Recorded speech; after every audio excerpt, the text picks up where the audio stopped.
Noe, check me out, darling. See if we're live. Do me a favor, yeah. Let me wash my hands. Take your time. You're eating jackfruit.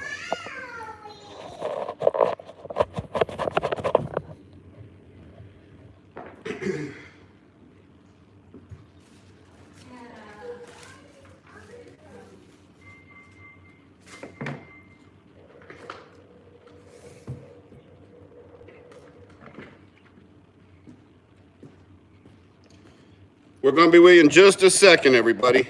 Give me a minute here. Give me a minute here. Just dial this in a little bit.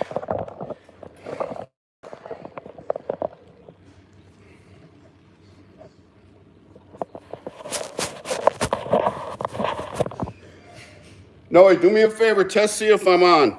Yeah, I knew that. You are. All right. You're good. You're clean the lens. Oh, come here. I need you to straighten out the phone for me. If I could use the force. Okay. Welcome to Guac Talk, everyone. I'm Tom Siddons, and we're here at Sleepy Lizard Avocado Farm. In about a minute, I'm going to be joined by Julian Lara. He's butchering some jackfruit. Like this. Más. Un poquito más. Okay. Okay. That's good. Okay. Perfect. Sorry, was doing some production there. I'm going to be joined by Julian Lara in just a second. He's in the kitchen washing his hands because he was carving up jackfruit for us, which we're going to eat on the stream. We're going to try a whole bunch of different varieties of avocados. We might do a tree grafting demonstration. We're going to be here to answer your questions about backyard avocado growing. Maybe some other little surprises here and there. Let me call up the stream so I can see who's here. YouTube. And you gotta go to old Sleepy Lizard, don't I? Sleepy Lizard. And remember, this is the live stream. We let babies make noise in the background. We are out in the middle of the Everglades, which reminds me.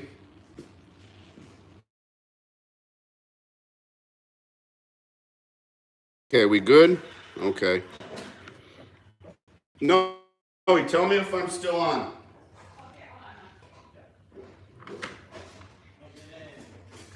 Okay, let's see how many people we got here. Oh, no, it's gonna run out. No, do you have Laura's number? It looks like Paul's trying to call us. Okay. Yeah. Okay, let's see here what we got. Okay, we got 22 people watching, and we are ready to start. Like I said, we got a couple of kids here. We're going to have a couple of more. We're probably going to get a rainstorm, have some noise. I live walking distance from Everglades National Park, so the internet connection out here is horrible. I apologize for that. But it's actually decent for a live stream. Here comes Julian. What's your Julian? Little jackfruit. Oh, yummy. Yummy, yummy. Noe, come here. Tell me what it says on my screen. That looks good. Okay, we're good. Let me get a Oh, chair. your chair's right there. What variety, Julian? Right there. And Paul from Fruitful Trees is going to be here in a minute. He just called me. He's probably close. No, give Laura a call. Okay. See if you could guide them in. What do you need from me? I'm good. I need you to give Laura a call. Okay. Yeah, they probably can't find our driveway. Our driveway is like... What? Hidden. It's hidden. It's like the entrance to the Bat Cave. So, for those of you who don't know him, but most of you do, this is Julian Lara. And Julian is the one who went out and picked all these avocados for us. And so we're just getting into late season avocados. Last time we talked about mid seasons and some earlies that we had kept late. Right. Now we're kind of still doing mid seasons, but we're also getting into the earliest. Yeah. Oh, excuse me. And we got our helper here. This is Amanda. Speaking of Lara. speaking of early season, right? This is the early chick, a spring chicken. So let's see who we got here. Great or good? How you doing, buddy? We got Charlie. How you doing, Charlie? Jupiter Mojo. How you doing, Jupiter? Sergey Erklith. I like your emojis there. Fern Fins. You planted an avocado tree from seed 10 years ago. Still no fruit. Any recommendations? I mean, It's a waiting game. Gotta It takes, wait, right? It takes as long as a human being to reach sexual maturity. Some people take 8 years, some people take 14 years, and everywhere in between. So these are tree babies right here, right? The seed inside this. the embryo is inside. This is the womb. Fruit is the tree's reproduction system. Correct. Well, the flower is the reproduction system. This is the womb and the embryo. Okay. This is where it's protected, and nature made it delicious so that we recognize the fruit and we, help it procreate and We and- plant the and seed. other animals, and right? other animals too. If the animal likes it, they're going to eat it, and the seed is going to be separated from the womb, which is the hatch moment. And then hopefully make it somewhere to the ground where it can grab some roots on the soil with its roots. Now, most fruit, the little bird eats the seed, eats Right. the berry, eats a Correct. bunch of seed, poops them out. Right? Who's pooping out an avocado seed? Humans. Phew, man. Humans. We're We're not pooping them out, but we eat them and propagating we them. throw them. we're propagating. We're discarding them, Yeah. and as we discard them, Yeah. we are propagating. Or we purposely plant them Right. because they provide us utility. Correct. But no one at this table poops out avocado seeds. I just I heard a story that there was a monkey that at a zoo, and somebody was threw a mango at him. Okay. And but the thing is, the story is this: there was a lady who was complaining that the monkey would put the peanuts on his butt. Yeah. And then he would eat it. And Yeah. the lady called the security and complained, "Hey, this monkey's is gross. Yeah. Look what he's doing." He's like, "Man, if you knew what happened to him, the other day somebody threw a mango at him, and he ate the mango, and he couldn't go to the bathroom for a week. So now he measures everything before he eats it."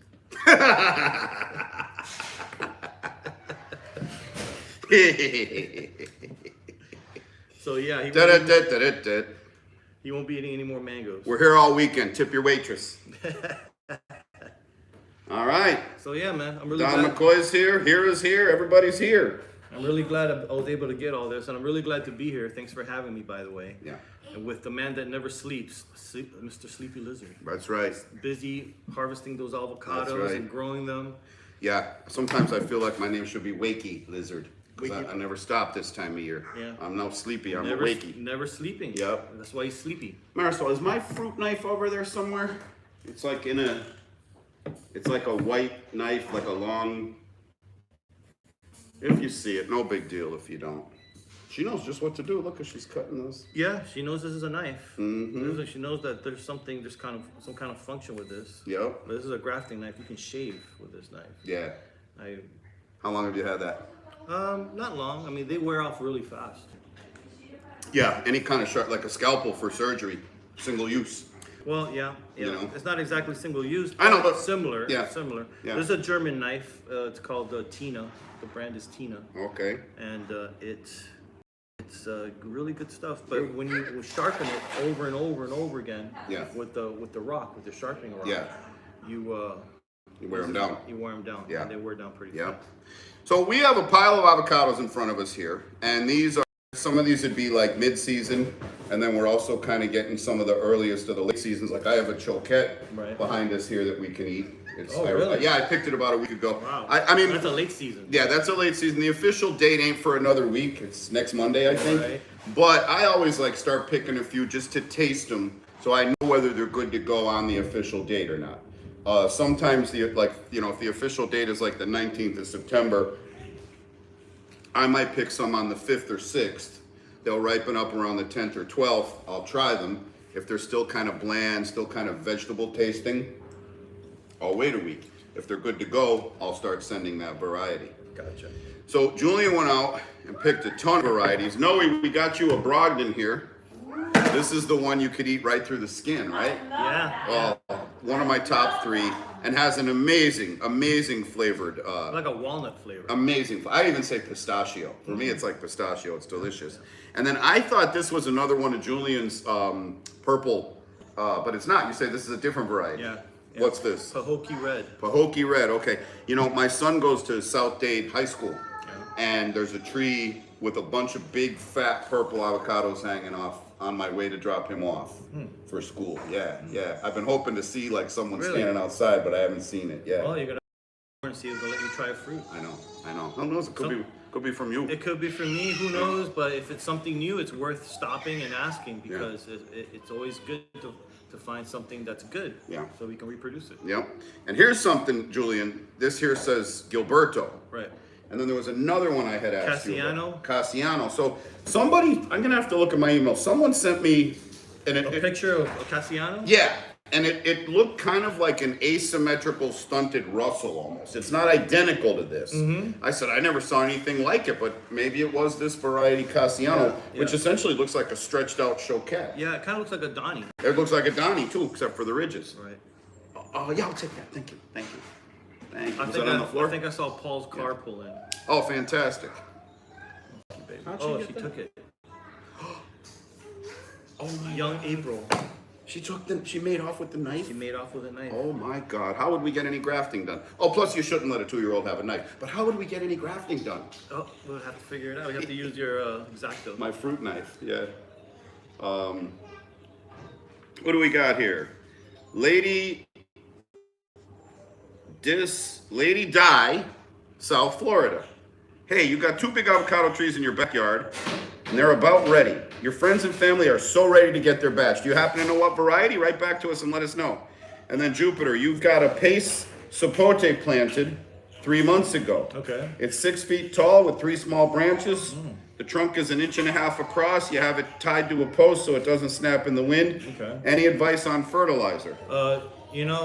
I always use 20-20-20 fertilizer, which is almost the same thing as all-purpose Miracle Grow.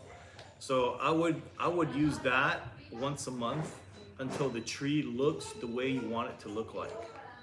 So how would you apply it? Get 2 tablespoons of the blue powder of the 20-20-20 or the Miracle Grow. Put it in a gallon of water, mix it up really good, and then pour it on the root system. Okay. And do that every 4 weeks.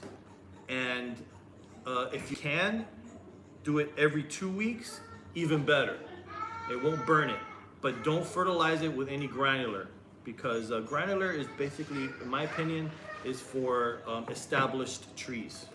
Trees that look good already and you just want to maintain it. And that's like 4 times a year. And basically with a granular, it's a tablespoon per every foot of height the tree has. So if the tree's 6 feet tall, it's 6 tablespoons around the tree.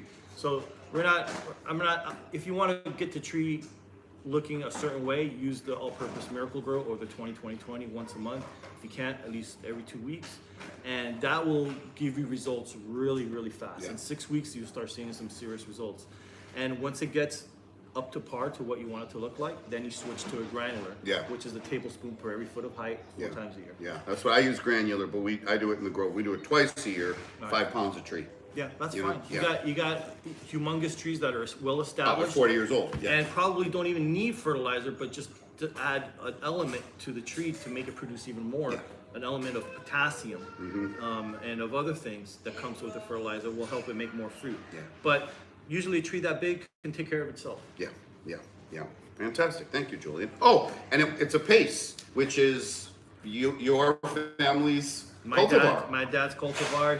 He named it after himself. And my mom, the first 2 letters of his name is PA for Pablo and CE for Ceres, which is my mom's name. She's named after a Greek goddess. Okay. And there's actually a huge asteroid, an asteroid belt called Ceres. Oh, really? Yeah, it looks like a planet. Wow. So it's pretty interesting. That's the goddess of agriculture. Oh. Yeah. Really? Yeah. And that was just by coincidence. That's the family business. Well, her dad was the director of the research center in Havana, Cuba. Okay. He was a director, so he was always been into agriculture as a kid. So my mom got that name, and her 2 other sisters got other Greek goddesses' names. Yeah. So he was into the Greek goddess name. That's great. That's great. Can you bring me my fruit knife? It should be over there by the table. Oh! Can you help with that, Noe? Nene, don't do that, please. Sorry, we had a technical. We just had a little, our camera knocked down, but I think my wife's gonna get us set back up here. Let's go. Technical difficulties from a 2-year-old. Okay, now tilt it downward. Downward some more. No, this way. Yeah. A little more. A little more. And a little back this way. And we're good. What's up, Paul? What's up, buddy? We started, yeah. Paul from Fruitful Trees is here, everybody. Did you bring the whole clan? Yep. All right. Paul's gonna be setting up his camera. That way April's distracted. Yep, and we'll get going here. Bro, I see you way skinnier.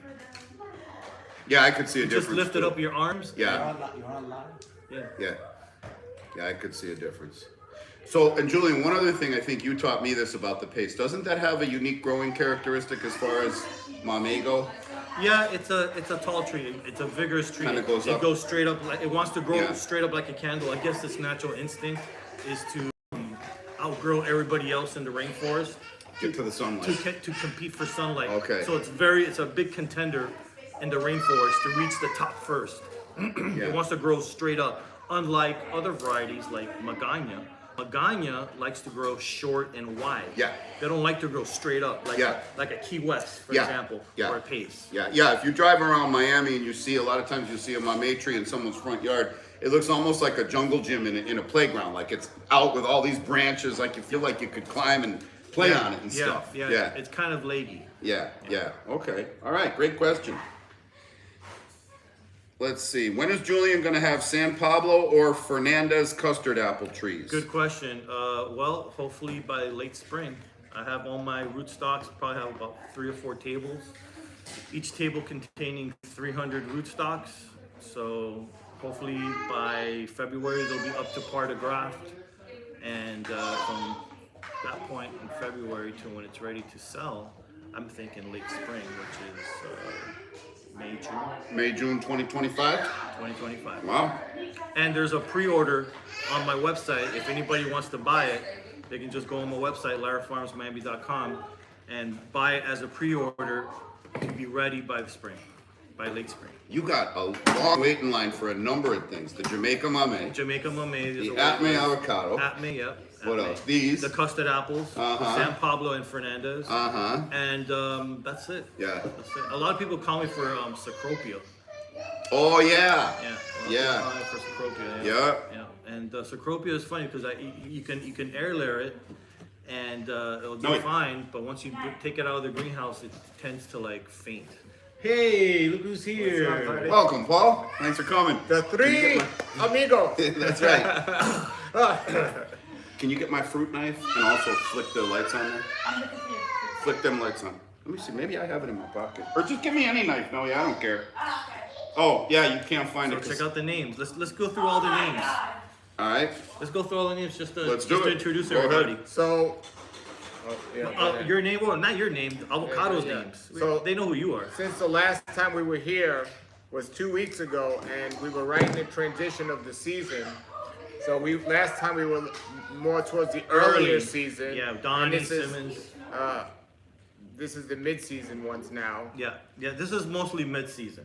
mostly. You know, pick on the early side of the mid-season because mid-season is really September, October, November, and we're in September. We're Well pretty into September. deep into September. Yeah. So these are viable. These are the correct size, and these are all viable. And most importantly, they should taste good.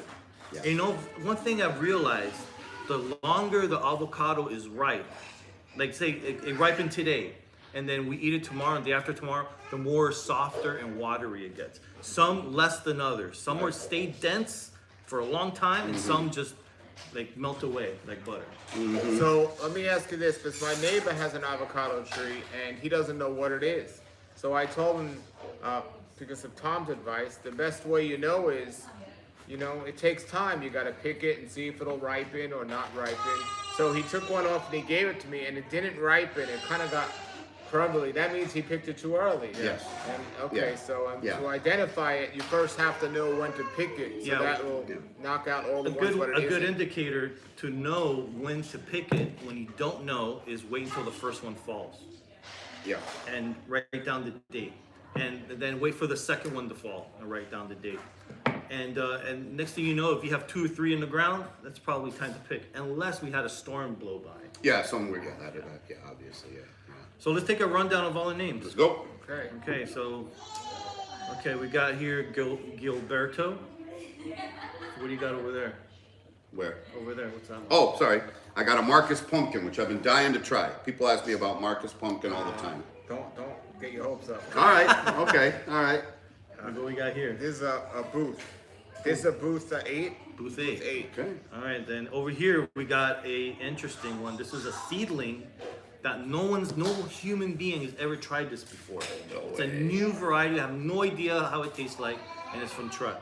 And it's a tree planted as a seedling. Oh, it's not a failed It's graft. not a filled graft like the app made.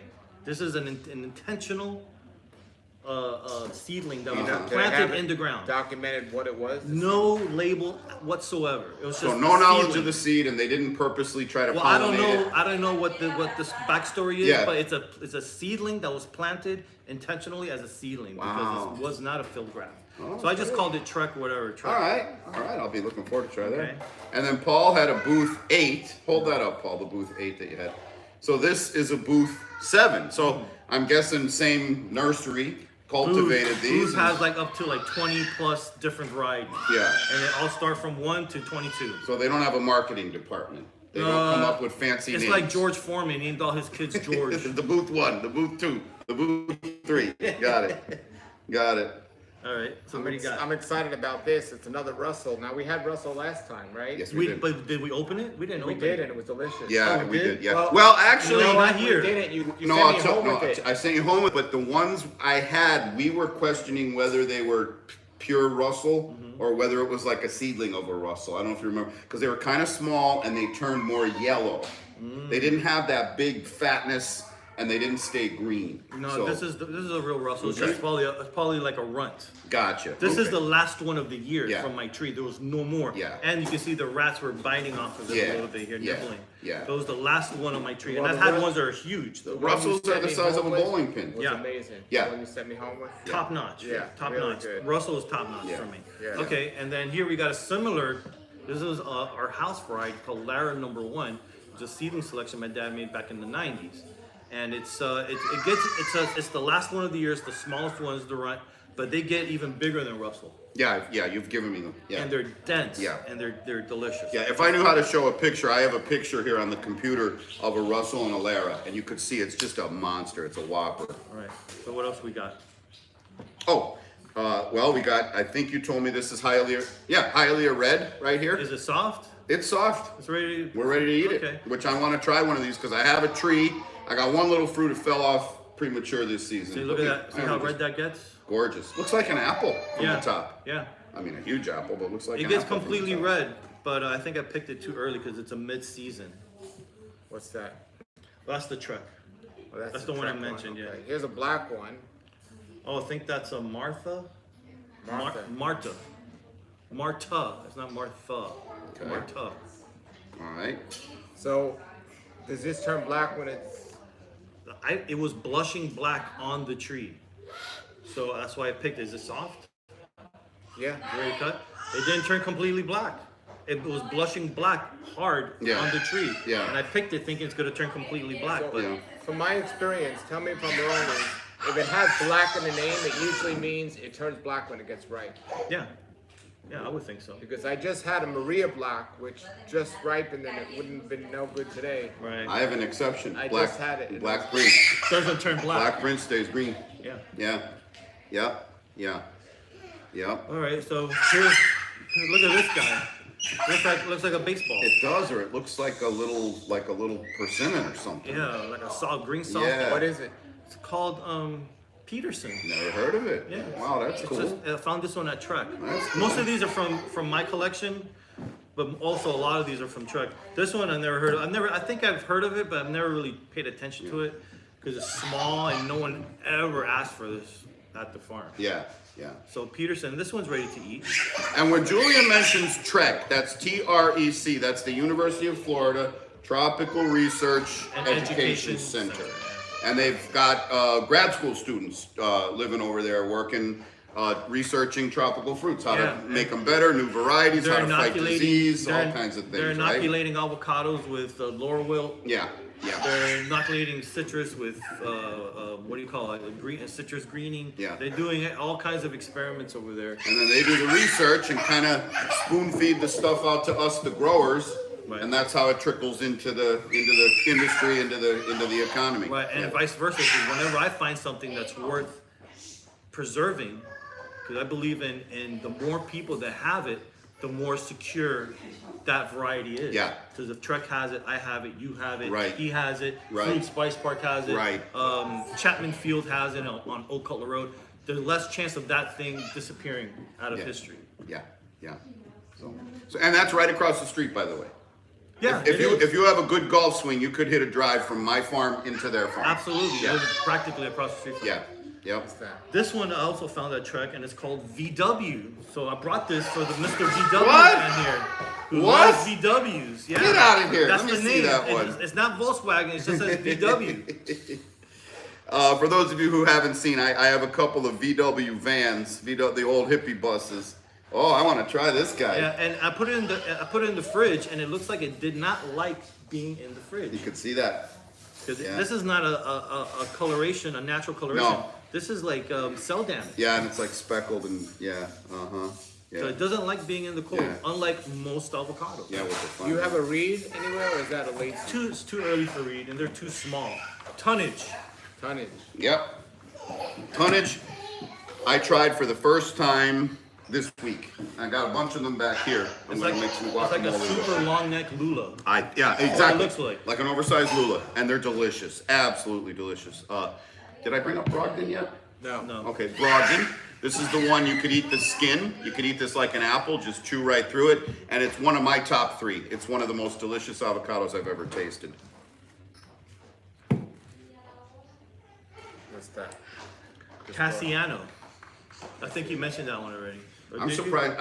You and me did earlier. okay. But I'm surprised he even grabbed that one with how much it looks like a Donnie. All right, let's see what else we got here. Okay, this one's called Niagara. Don't be confused with Viagra. No. Mm-mm. Niagara. N-Y-A-G-A.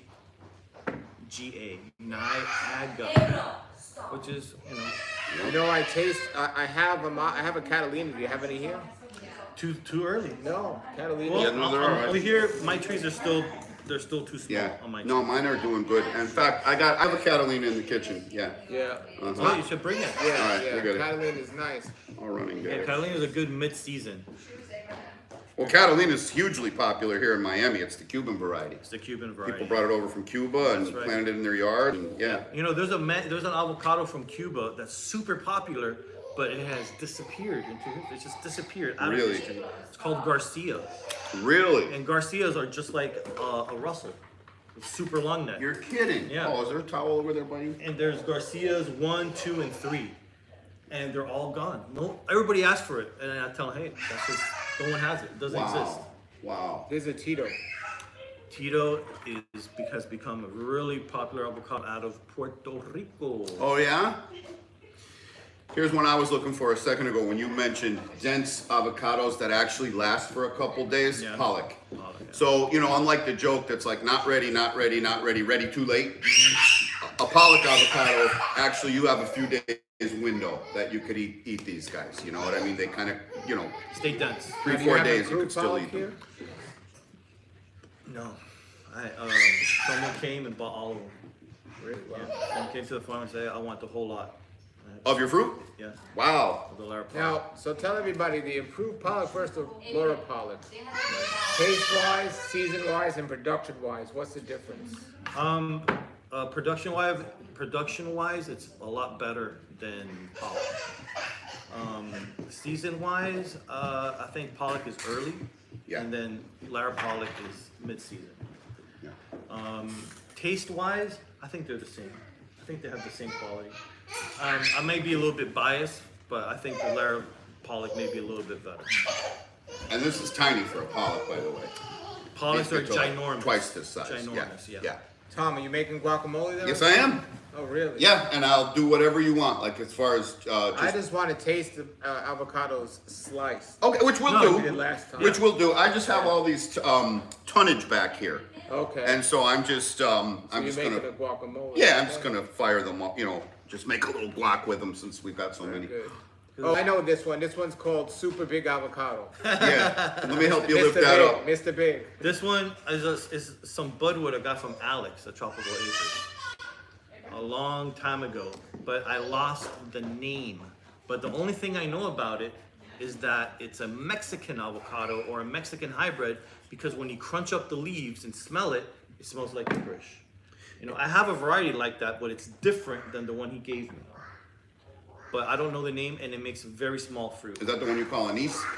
The one I call anise. Yeah. The anise makes like a cucumber-shaped fruit. Yeah, I've got one in the Grove, and I can't walk by it. I can't walk by it without crumbling a leaf Yeah, and actually chewing on it. They Really? taste like black licorice. Yeah, Really? they have the smell You know, and the flavor. That's one thing I did not do yet. Is Yeah. chew on the leaf. Yeah, And you can taste it. Come Monday, that's what I'm going to do. Yeah, First thing. yeah. So yeah, what do you think? Think it might taste good? Well, it'll be the first one we cut open. Find out. Even if it does, though, it's like, look how small it is. Well, let's see if there's any more Well, that we try haven't. it. Just some Alex, give me the knife. There you go, Paul. Let's try it. This one is called Lisiano. Never heard of Oh, it. Lisiano, yeah, Lisiano. Never heard of it. That's what I want to do. I want to bring avocados, put it on the table, and have us try all these avocados so we can rate them Yeah. and out. see if they're worth having or not. Yeah. That's a Well, big it's- seed. Let me see. Big seed. It actually is for the size. It looks like a little toy, doesn't it? Yeah. Now, Now, everybody the- close to you. those kids are having a blast. Yeah. Yeah, our viewers, I think, are tolerant. They're you know. This is a family show. They like our family style, yeah. This is a family show. Yeah. And as much as I'd love to, I'm probably never going to have perfect audio and perfect lighting. One day I would love to have like a Yes, I'm a studio, little a studio. studio, a little studio thank you. audience, Yeah. but not really in a studio, but like maybe outdoors have like a whole bunch of people sitting down watching us and getting a live applause and some cheers. So we don't have a name for this guy. This is the seedling you got from Alex. Correct. Okay. And Does he was still it have a the seedling? It's some budwood I got from Alex. Okay, so he grew it as a grafted tree also. Right, he has it in his collection. He gave it to me for a reason. He liked it. That's nice. Nutty. Yeah. Nutty. And there's no name to it, or you can't remember the name. I lost the name. Hopefully Alex is watching and you Wanna can save the identify. I'm eating the skin. You could eat the skin. Yeah. You can eat the skin. I'm eating the You skin. can eat the skin. Yeah. You don't even taste it. Let me ask, can you eat the skin? You can eat the skin. Yeah. I think you can eat the skin. I'm getting a little bit of Lula flavor off of this guy too. That's nice. There's another piece. No, here, taste this. You can eat usually- right through the skin. I usually eat I usually need like 2 or 3 bites to get the real flavor kicking in. Oh my god, this is so good. It's good, isn't it? Did you see the size of the avocado, the original avocado? Well, there's another one around here. No, yeah, they're so. Oh, here it is. No, wait, Like a marble. that's what it's. And it was actually smaller than this one. And the skin falls apart really easy. Yeah, yeah, This is amazing. that was good. Noe, can you get me my garlic press, please, honey? Sure. And a paper towel, baby. And a spoon. You should have. There should be 2 more towels over there. One for you and one for. I tell people if you're gonna come to the Redlands, you're gonna come to the fruit farms. Bring you a nice fruit knife, and a towel. Yeah. Those are the 2 things you're gonna need if you're trying fruit all day. All right, let's see if we forgot about anybody here. Oh, here Well, we go. this guy. Well, we. Hey, we brought it up. Don't touch the wire, darling. We're about to lose you guys. Yeah. Oh, she made it through. Wow. I don't Pahokee know. red. Okay, Pahokee red. And this is called Thai number 1. Oh. Is it from Thailand? Thai as in Thailand, yeah. It's called Thai as like THAI. Mm-hmm. Thai number 1. And there's 2, 3, 4 also, but this is number 1, so I just decided to bring number 1. An extra We got I'm whipping up a batch of guacamole here as we talk. No complaining here. And at some point, Julian's gonna graft a tree for us while we talk. That's right. Oh, Walden. Oh, I've been dying to try a Walden. Got 2 Waldens. This is the one people want the seed for rootstock. Yeah, it's a very expensive rootstock nowadays. Well, we ship them out to California, right? The Hass farms have a demand on them, right? Yeah. This is a very good rootstock. Yeah. But basically, any seed that the rootstock is strong and pretty, Yeah. will make a fine rootstock for any avocado. Yeah. But this is has a little root fungus resistance. Oh, really? Okay. And when the seedling germinates and grows, it's the thickness of a pencil automatically, as you know, from the get-go. So you can graft on it Yeah. right away. Some Well, avocados don't do that. That makes a lot of sense because a buddy of mine who's got a lot, like my buddy's got like over 1,000 acres. He exports Walden seeds to the house growers. Yeah. Let me tell you, you must be getting paid a lot of money because they're very scarce. He's got a house in the Keys. He's doing all right. Yeah. He's doing all right. So do you notice we don't have any Hass avocados here? Nothing from California. For those that complain that Florida avocados don't taste well, I'm telling you, these are delicious.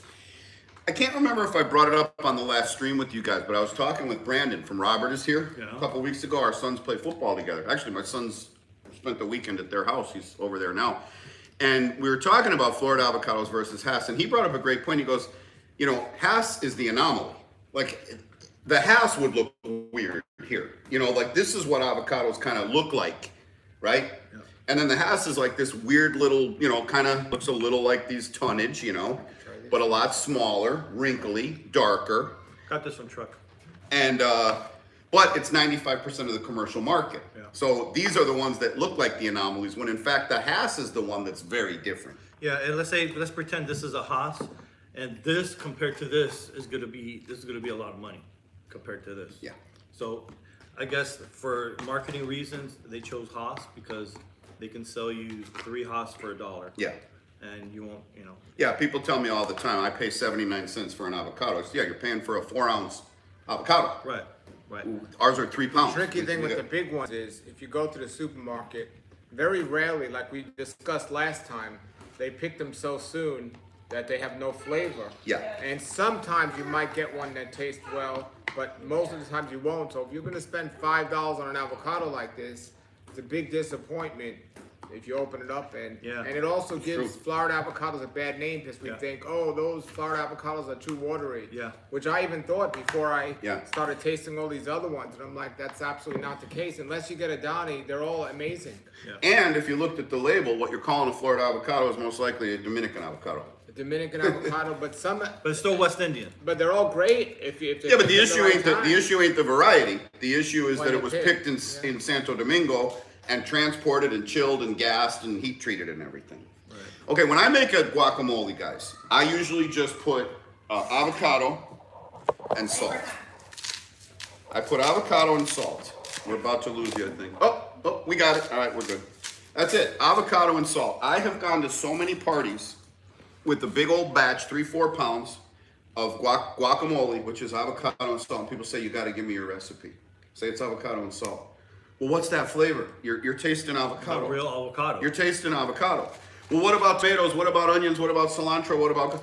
Okay, if I want to taste tomato, I'll go get a plate of spaghetti. If I want to taste cilantro, I'll lick someone's foot. I might do that anyway. If I want to taste onions, I'll get a Philadelphia cheesesteak, you know? Now, in moderation, you know, some other ingredients are nice, but so many people just pile so much into every recipe we have now. It's like a little bit of everything. It all kind of tastes the same. And I've discovered that if you just do a little subtle, you know, a little decent tasting avocado with a little bit of salt. Paul, I'm not sure, I'm not sure what you're eating these days, but Do I look like an alien to you or something? no, I'm just trying to be respectful. Thank you. Yeah. No, I'll have. You have a spoon? We can get you a spoon, yeah. Thank you. Yeah. And he's just being cautious because I don't eat certain things. Yeah, no, I'm just being respectful of your diet, but when Noe comes back, we'll get you a spoon. Sounds good. What avocado is that made with? That's the tonnage. And that's another thing. It depends if you're gonna do a smoothie with an avocado or even guacamole, especially. Yes. A lot of it depends on the type of avocado you use. Because if you use one of those watery avocados for your recipe, it's not going to taste as appealing as if you use an avocado that's really ripe and delicious like these here. Agreed. So this was made with tonnage, which is good. So it's going to be delicious. Oh, Yeah. grab a spoon. What do you need? A spoon and a club soda. Now, I didn't even add garlic, and I don't think I'm gonna. Good. I don't like garlic. Okay. Tastes nice and buttery. And you know, while we're at it, why don't we just cut open a tonnage? Yeah. Let's see. Try slice. Let's see, I'll find a good one here. Now, Here we you go. can find all of these avocados. I want to remind everybody that's watching, especially my viewers that are watching. Julian has something called a variety box of avocados, where he has many of these different types of varieties that you can order and put in one box. Tom has particular varieties that he sells the whole box. It's not a variety box. But a lot of you that might be watching, especially my viewers, might be thinking, that sounds great, but where in the world could I get those? So their websites, we'll put them below the stream, but definitely check them out. Yeah, LaraFarmsMiami.com if you don't. And Guac Farm. Tree, the budwood, Guacamole. and they're seeds in the avocado. So this is tonnage. This is a tonnage. And what I would like to explain while we're having the tonnage, there's a reason Julian offers a variety and mine are more, one variety at a time. And that's because I'm more focused on the fruit. I'm a commercial fruit grower, nurseryman. Right. Julian produces trees. So Julian, the more I have a collection. I have like almost 40 varieties. the more variety On my you have, property. the more trees you can sell because Right. you'll graft them, right? For me, as long as I have one or two earlies, one or two mids, and one or two lates, it's kind of silly for me to have a lot of variety. But because you do have a lot of I varieties. do, well, because of the content creation and because because my retail business has gotten better. But if I'm selling to a packing house who Right. then sells to Publix and Kroger and Walmart and They what need have some you, uniformity. I got to send them 12,000 pounds of choquette. I got to send them 12,000 pounds of Monroe. And I tell my guys, send 12 bins, and while we're picking, pick a bin for me for my retail, and that's what I load up. Right. I just can't go out in the yard with a basket and pick 2 of these and 2 of those because I just don't have that kind of variety. Well, something extremely important that I've been waiting all week to say on this stream is Yeah. because people are asking me which varieties with an S should they get. And to Tom's point, like Julian is selling these or he has different varieties for different reasons. He wants to introduce avocados to market. But if you have a yard, even if you have a small yard and you're using avocados for food, 3 trees, because unlike mangoes where you could eat a lot of mangoes in one sitting, you're only gonna maybe even eat one, if not even one of these. You're never gonna eat all the avocados on your tree. So if you're not selling them and you're using them for your own good, one early season, one mid-season, and one late season, 3 trees is all you need. Yeah. Now, if you're worried that they might be off-season or they might be a semi-annual, then get 2 of each. But I don't think any personal person that's using it for their own diet should have or need more than 6 at most, but 3 would be sufficient. Now, if you want all these different varieties, my suggestion would be to multi-graft a tree beyond the ones that are covering your first 3. So I have like 3 avocados for each season, 3 trees, and then I put extra ones in case there's a year that one doesn't produce. But it wouldn't be wise for me to have 3 or 4 trees for one season. So Yeah, the same for me as a commercial grower. Completely different for you, Julian, who you need the variety so people could buy the different trees. Well, people ask for a whole rainbow of different kind of varieties. Yeah. So I gotta have them all. Yeah. And but it's a really cool thing to be able to have all these varieties. now, And people just flock over. where do you rate this tonnage? I like it. okay. I have it as a good one. How about you?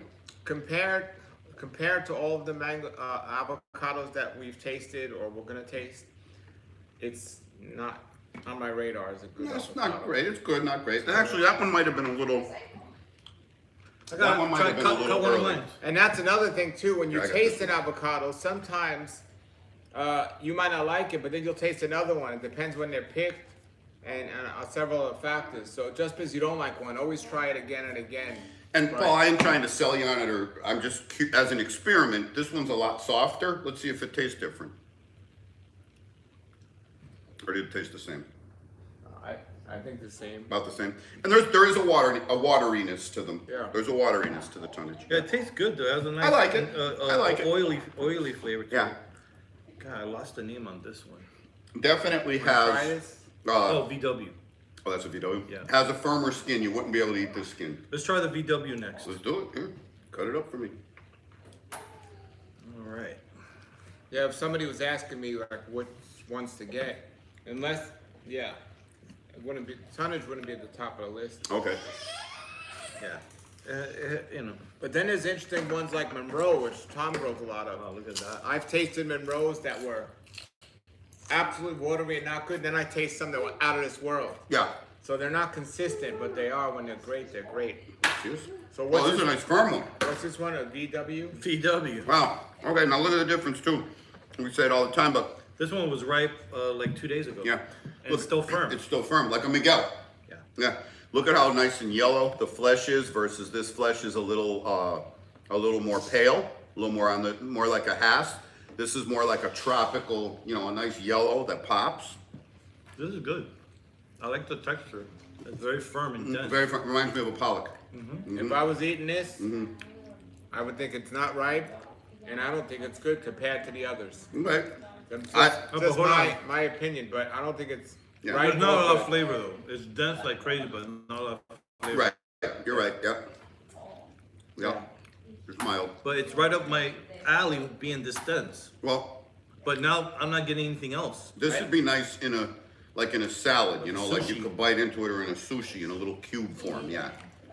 All right, let's try this Gilberto. The what? Gilberto. Let's try it. Gilberto.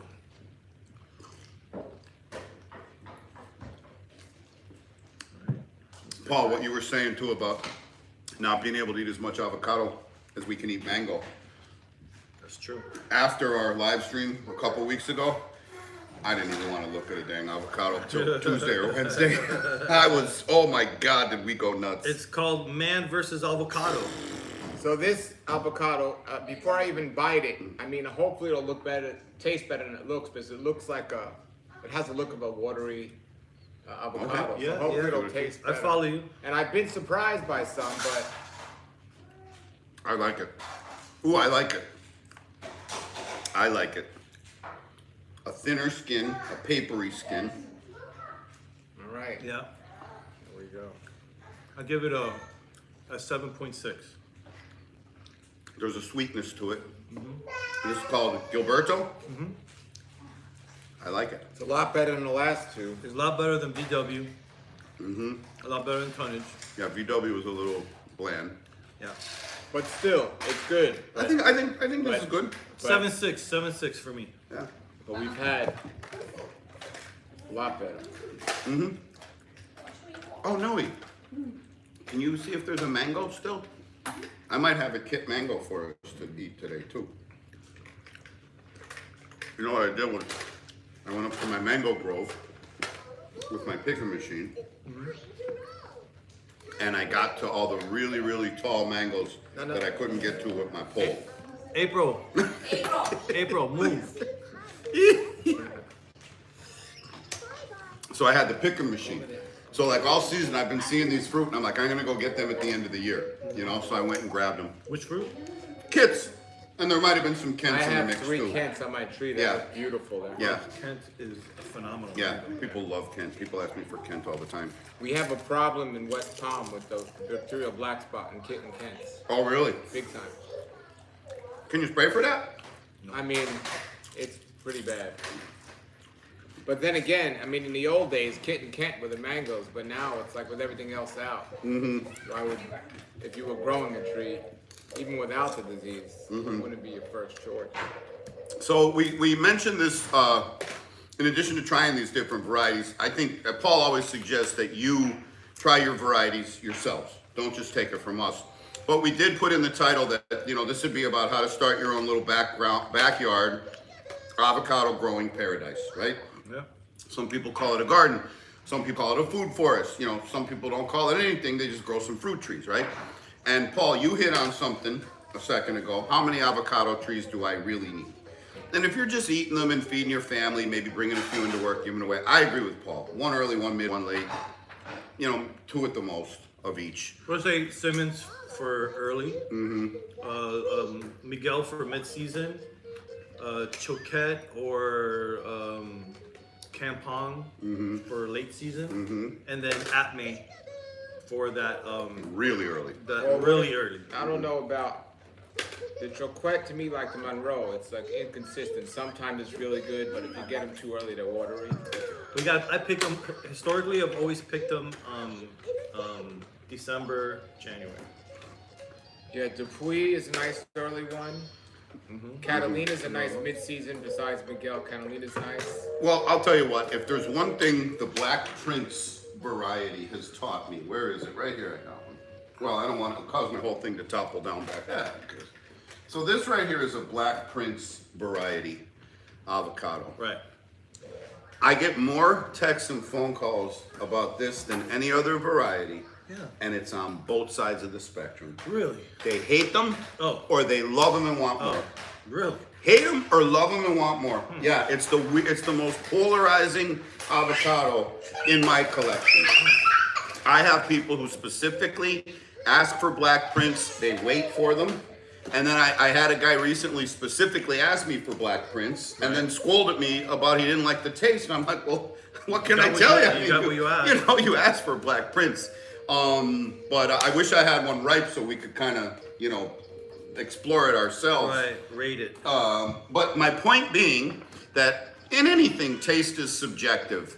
But you know, those of us that have been doing this and talk to people about fruit all the time know, like for fruit especially so.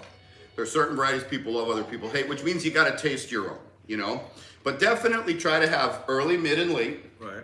Also try to have a mix of flowering type A and flowering type B if you can. And you don't need to understand what that means. Just understand that there's flowering type A's and flowering type B's. The B's pollinate the A's pollinate the B's.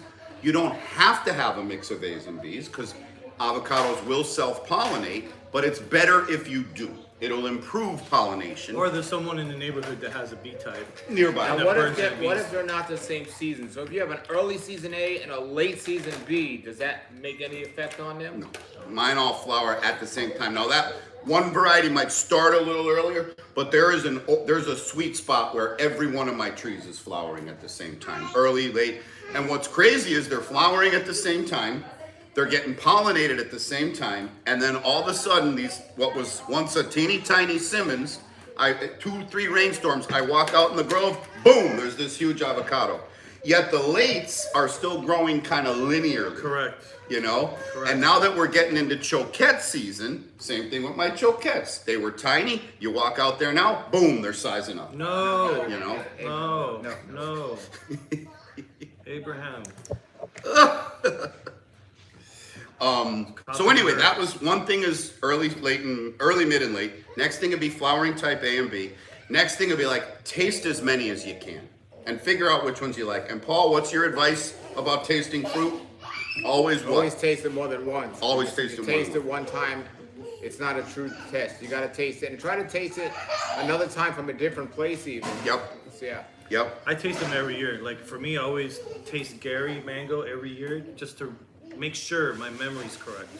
Because you know, like man, maybe I just overblown it. Maybe I just exaggerated. Yeah. Maybe my memory's not that good. And I try it again. I'm like, nope, this is it. This is the best mango I've ever had. Now, I have to mention something about late season avocados because you were mentioning what you recommended. Yeah. My favorite late season avocado might be Campong.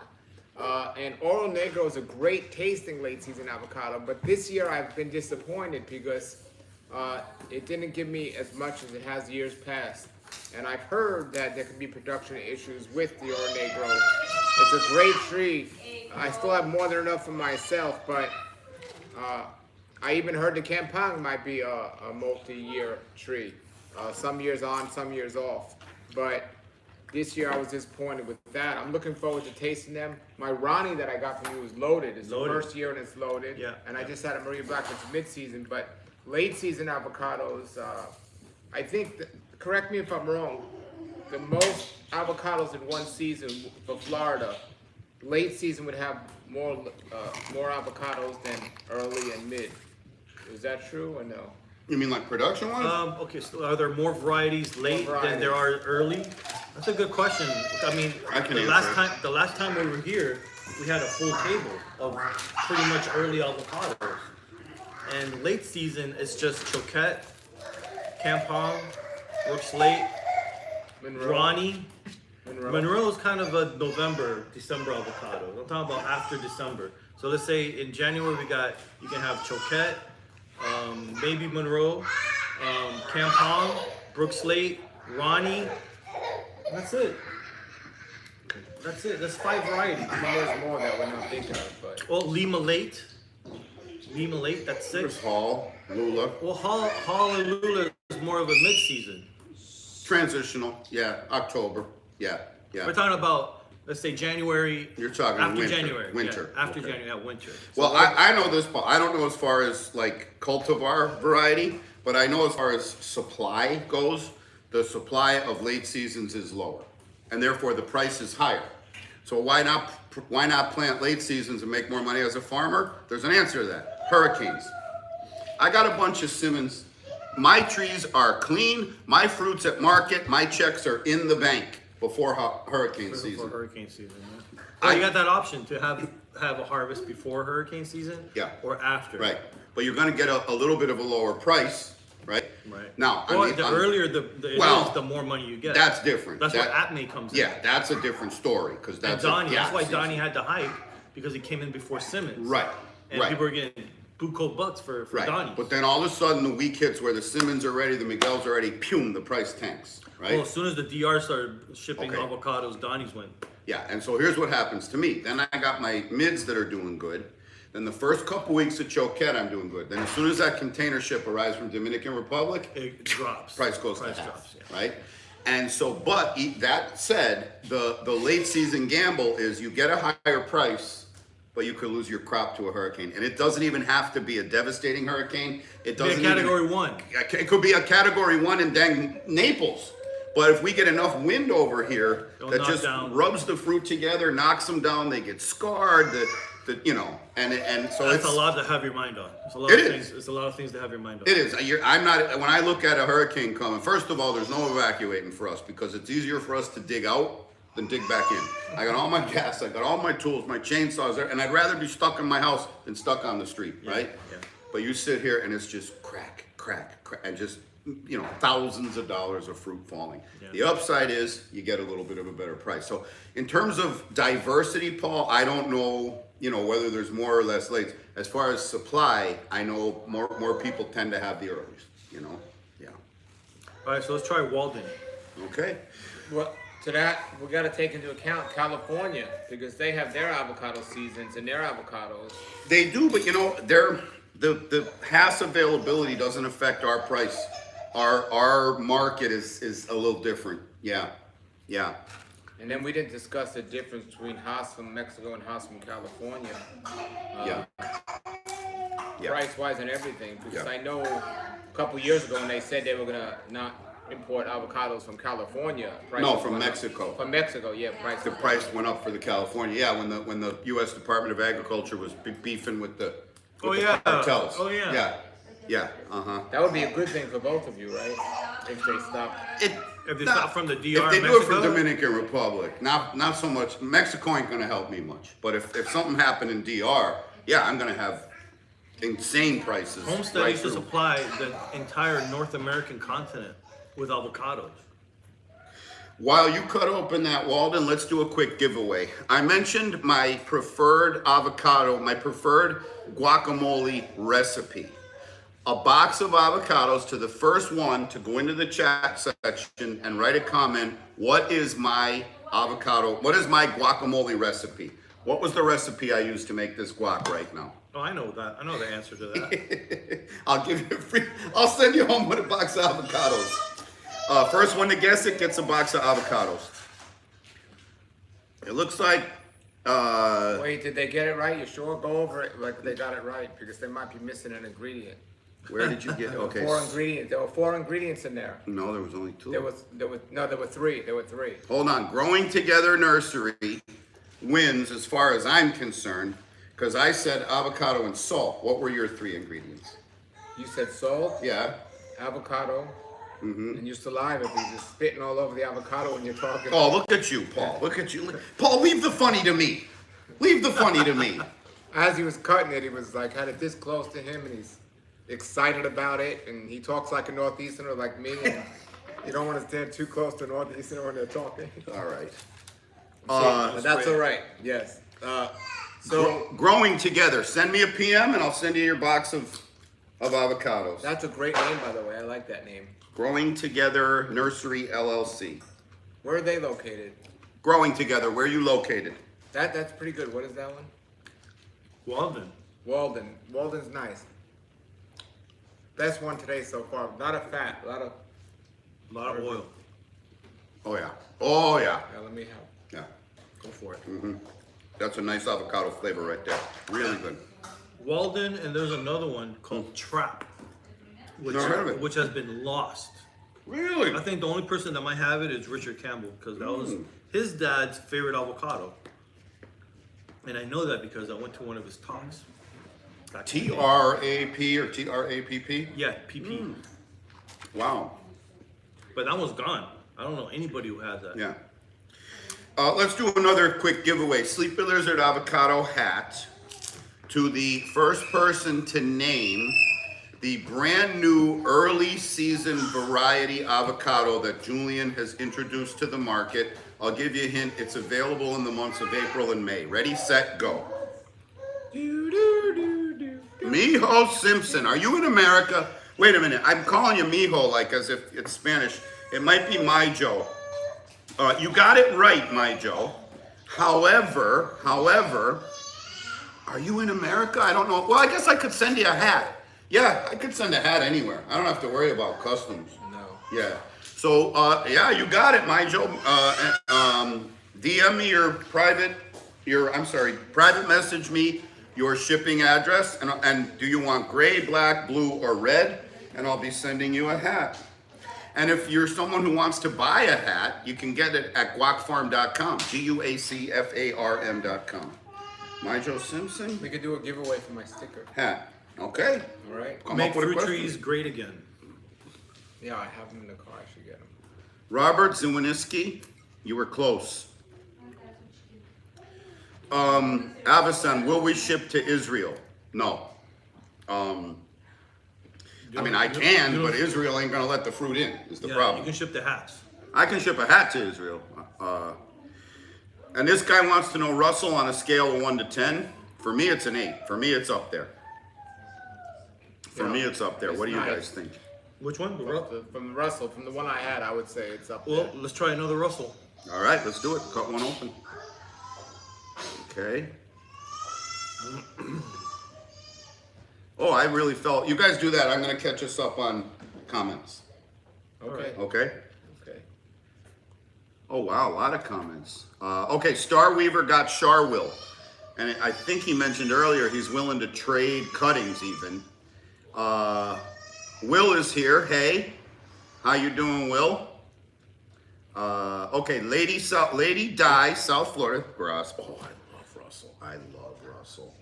Lady Di, South Florida would like to know, how can you find out? Oh, crap. Oh, I must have asked you a question. Did I ask you, like, what variety avocado did you grow or something? I'm sorry. You'll have to refresh my memory. No, you asked everyone what is your favorite early season, and you gave them a hint. It's in April and May. Yeah, he got that right. He got that right. Yeah, someone got that right already. Liz wants to know, can these trees be grown indoors? Paul, why don't you plug that video you did with that guy, that guy up in Georgia that yeah. lives in the apartment? J-Peth Harrison. That's his He's name? a good guy. I know him. Okay. Yeah. Does he grow avocado indoor too, or was that mostly mango? Maybe, I think he does. I don't know if he had one in the video, but I'd say the same answer for all of them. I mean, oh, that's good. Under the right environment, it's great. I gotta think, given what you showed him growing, if he can get that to grow, he can get avocado to grow, right? Well, the tree will grow. The question is, how will it grow? The AB problem comes into hand because there's no one in Georgia with avocado. He'd have to have an A and a B, but he does trigger mango fruiting. Or flowering. He triggers the flowering. And So if- fruit, and fruit. Right. So I'm saying if he could trigger flowering for mango, you know, he's got to be able to do it for You put, avocado. look, he has where the pots that leak the water And then into a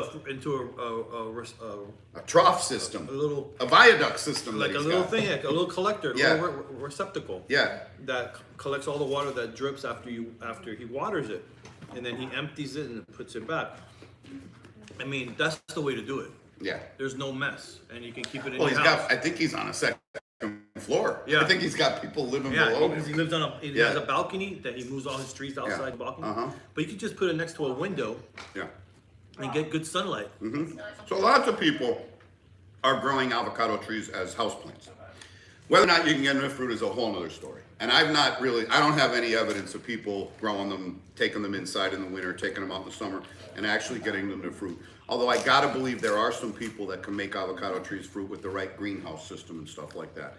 I just haven't seen it yet, and this Russell is freaking delicious. It's I would delicious. tell you though, if you're gonna attempt to do that, try to do it with at least a cold hardy avocado, at least. So Makes it can sense. spend as much time outside as possible.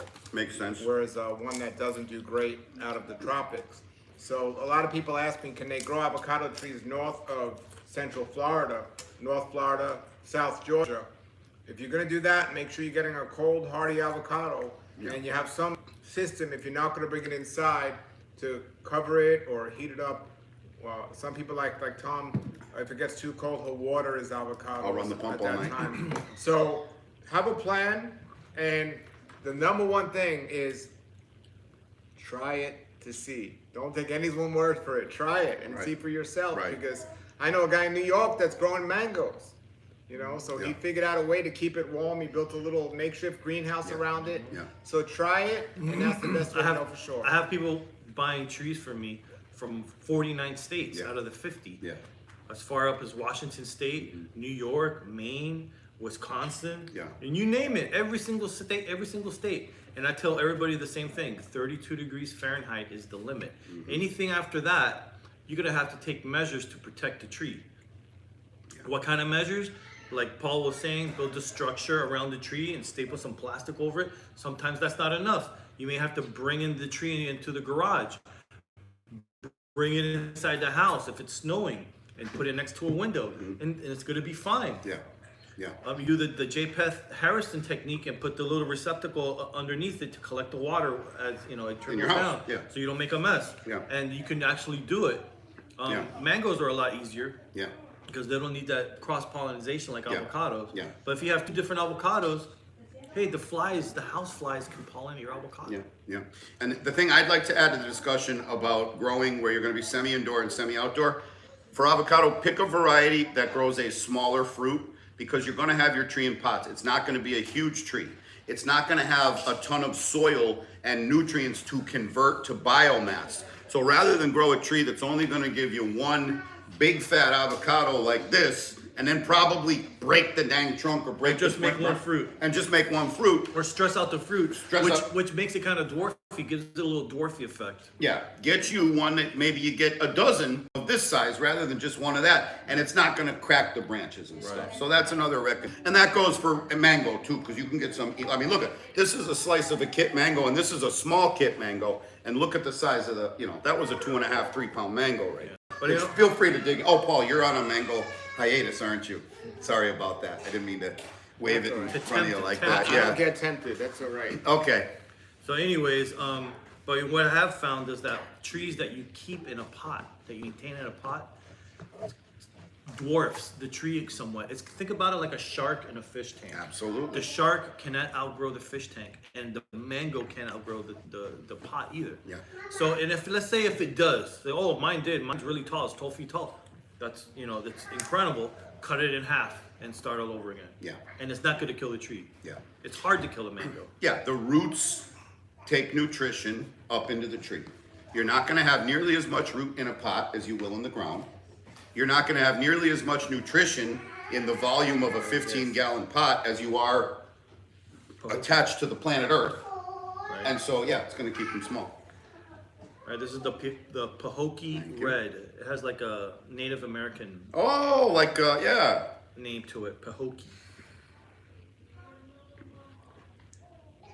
Oh, that looks nice. It looks a little like a Simmons. It looks like my purple Simmons. It does. My Lara. Very thin my Lara skin. purple, yeah.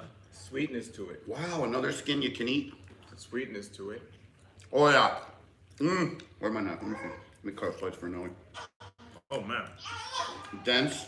Very good This avocado. might be my avocado because it looks identical. It does. It really does. And it tastes maybe a mislabeled. I thought it was yours, and I got excited.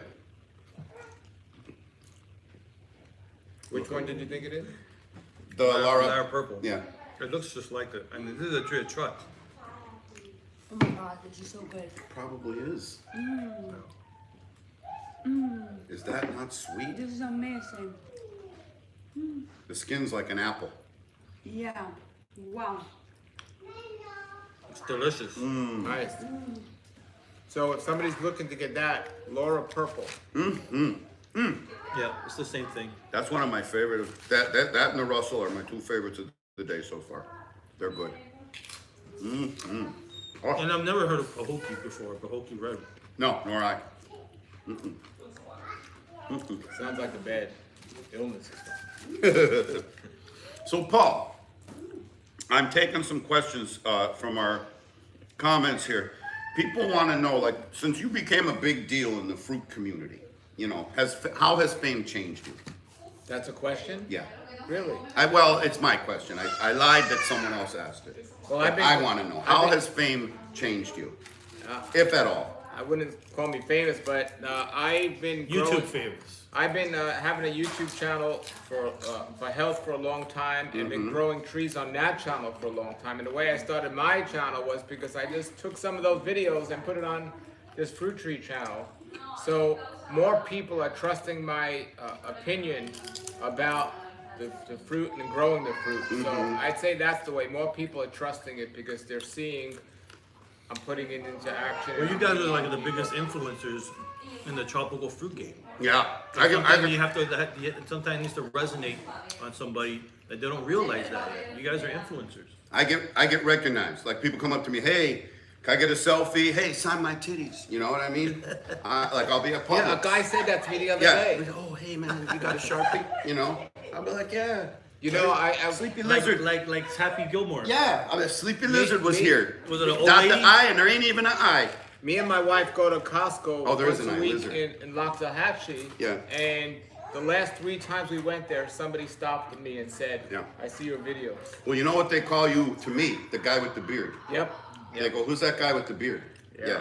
I'm like, that's fruitful trees, bro. I grow 3 things. I grow fruit trees, beards, and babies. Yeah, you do. Yeah, little Abraham ain't so little. That's why you gotta say keep growing. Yep. Keep growing. Yep. But yeah, everybody that comes to the farm, they say, Julian, I love the videos you do with Paul and Tom. We love it. And some people get starstruck.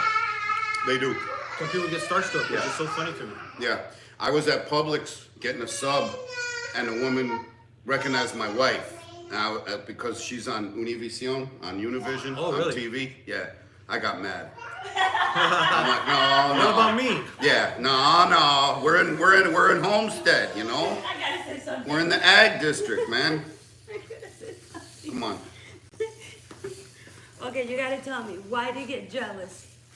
Because they usually recognize me. Yeah, they recognize the videos of him with me. Or sometimes they recognize you. Yeah, but because of your videos. And what do they call you? The hot wife? Yeah. No, they call me the Sleepy Lizard wife. They call me the Avocado man wife. Yeah. In the gym, this guy is like, I have a question. I know you are the Avocado wife. I mean, can this and this and this and this? And I'm like, oh my God, I'm working out and I got recognized Yeah. because of my husband. He was just thirsty. He was just trying to get your Insta. He was He was trying to get your Insta, yeah. He don't know you're 50. She's 50, all right? Just so you know. Just so you know. Well, you both look great. Okay. Quick Sleepy Lizard t-shirt giveaway. How old is my wife? First one to answer gets a Sleepy Lizard t-shirt. Okay, and we'll let them answer that. You know, see who was paying attention.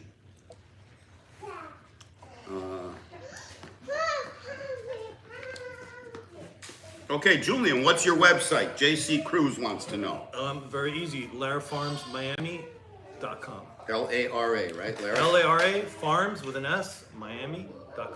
Okay. And Julian DiDonato just picked up black sapote in a 3-gallon. Any planting advice? Soil, etc. Sure.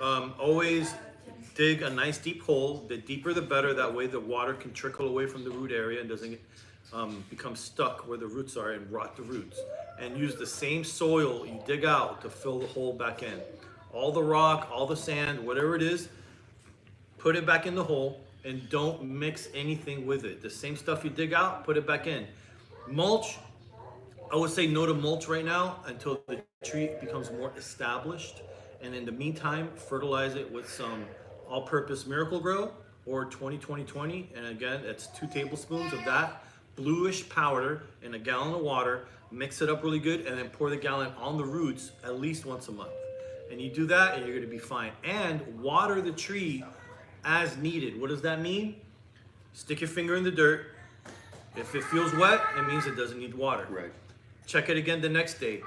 Feels wet, it doesn't need more. If a week goes by, I don't care. If a week goes by and it's still wet, it doesn't need water.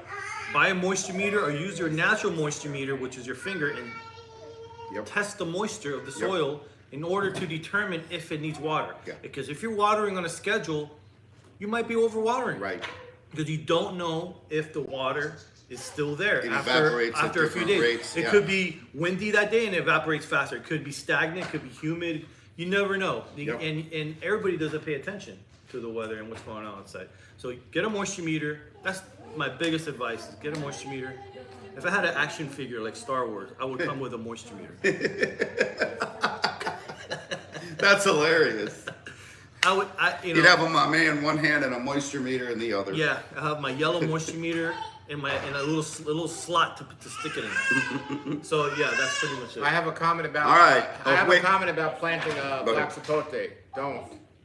Okay. Now, black sapote's the advantage is it's off season when a lot of other fruits aren't in season, but especially if you're limited on space, it's not the ideal. Even if you like the way it tastes, it's not the ideal first choice. Okay. But if you have a lot of space, then It's go super for it. productive tree. It's like nature's whipped cream, low sugar whipped cream. You can add sprinkle a little sugar on it and it'll taste amazing. Some people put whipped cream on top of it. Tastes amazing. Some people freeze it and they like it frozen. Chris at Truly Tropical, that's her favorite fruit, and she has different varieties. Oh, really? She's found a way. I mean, most people don't wait till it's fully ripe. She lets it get super ripe in the fridge. That's how you should. In the fridge, she lets it get like probably 2 weeks in the fridge after it's ripe, and it shrivels up. It kind of Anyone that I have that Hydrate. tasted different has wrinkles and the more ripe the better. It's nice, but I like to wait till it falls down. When it falls down and it hits the floor and kind of blows up a little bit, that's when I come with a little spoon and I eat it, and it's perfect. It's actually sweet that way. I don't know why. As when put you orange pick it. juice over it too. That's good. that's They a good make idea. drinks like that in Mexico. They get orange juice and black sapote and in the blender, and that's their thing right there. Or they mix it, make like a mashed potato with it, with some peanuts and rum, and they mix it and make like a little whipped cream rum. Wow. But personally, I like making a milkshake with almond milk or regular milk and sugar. Yeah. Broke Farmer won the contest, so you get a T-shirt. So get on there and text me. Are you small, medium, large, X large, or double XL? So go on to my main channel page in the About section. My email's there. You can send me an email. Tell me you're Broke Farmer and what your address is. What a great name! Another one. It's two great names. Growing together and broke. Yeah, Farmer. broke. I find Broke Farmer to be kind of redundant. It's implied in your choice of profession. Yeah. But I'm glad I could help you out with a free T-shirt, bro. What we got? Let's try. Can we try the Hialeah Red if there's one? Sure. Okay. Yeah.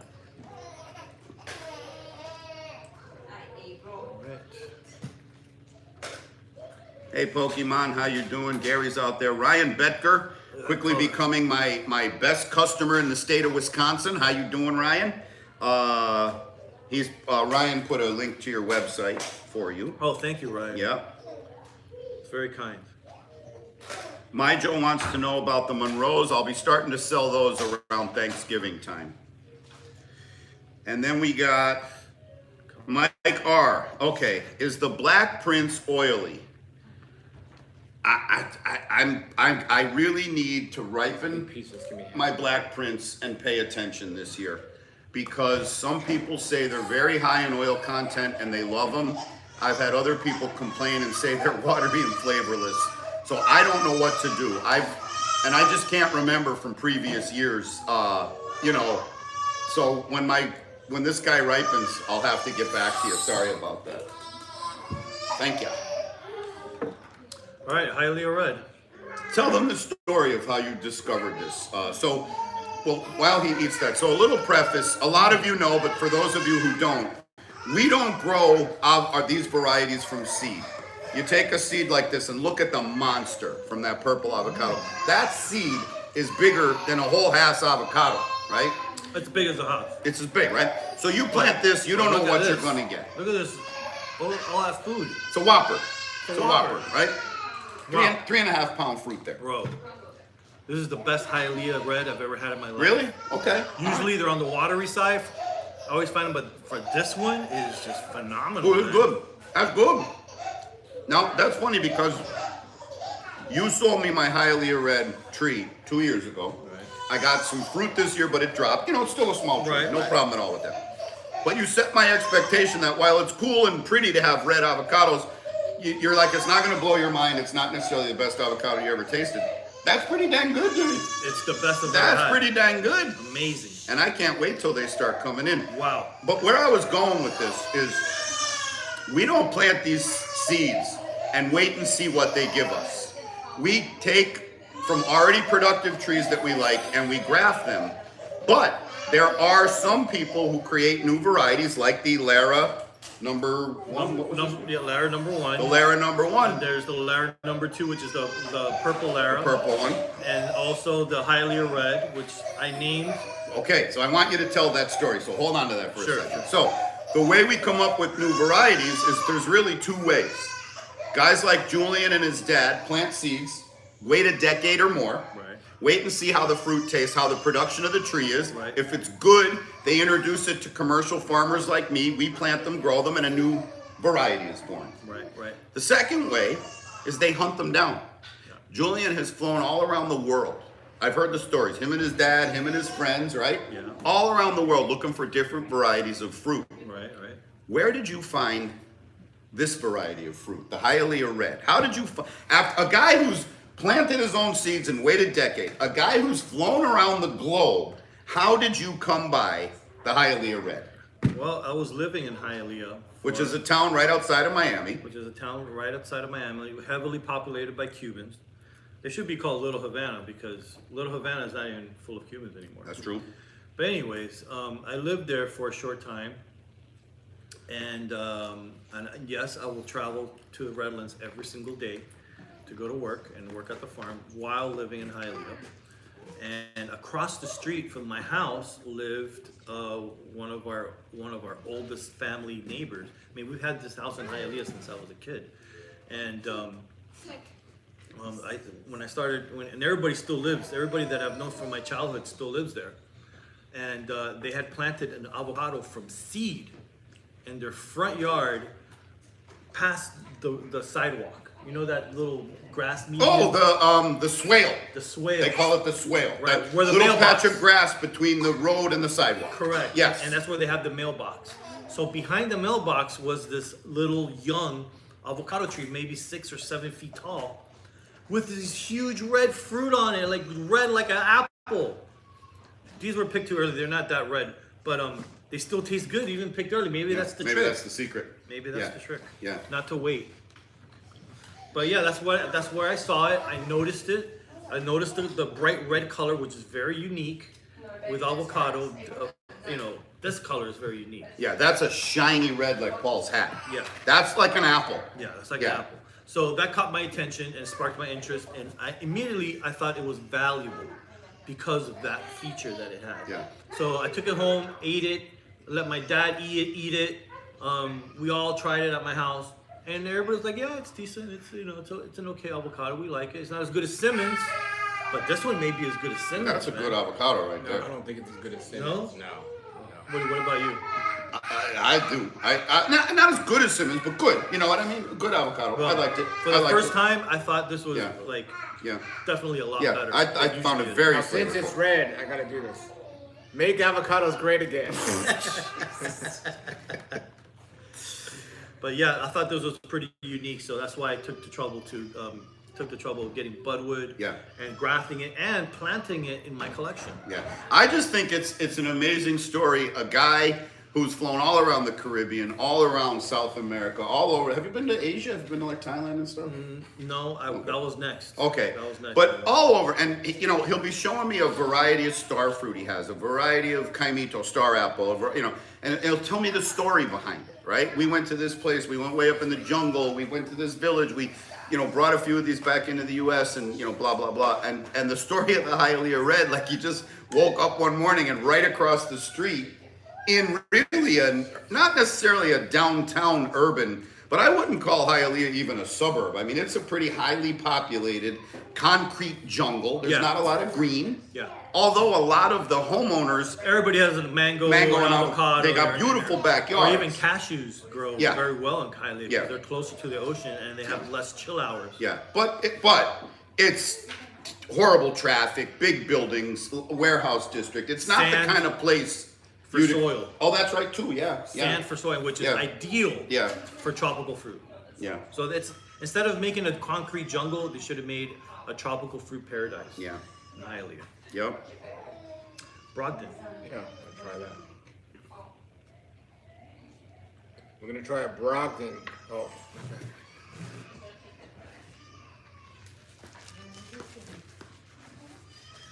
Oh. Yeah. Okay. So Julian's gonna cut open a Brogdon, which are delicious. No, incoming Brogdon. You're gonna want some of that. They're tiny, but they pack a punch. And then while we're doing that, White Smoky Honey is asking us about the presidential election, which we can't get into that here. I mean, there's a zillion places on the internet if you want to talk politics. Well, what's a question about it? Who you voting for? Oh. Now look, there's a huge controversy about persimmons brewing in the tropical fruit community. If you want to get controversial, but we're gonna let that sit too. We'll tell you about it later. Hi Wilbert Uwadia, welcome to the live stream.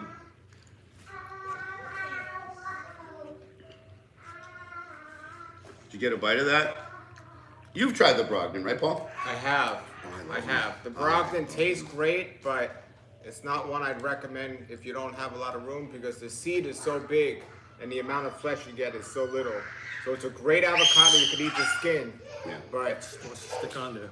Not necessarily one I'd recommend. These are definitely like a specialty variety. These in the Russells actually get a higher price in the market, and it's more like a specialty variety. Doesn't have a lot of flavor.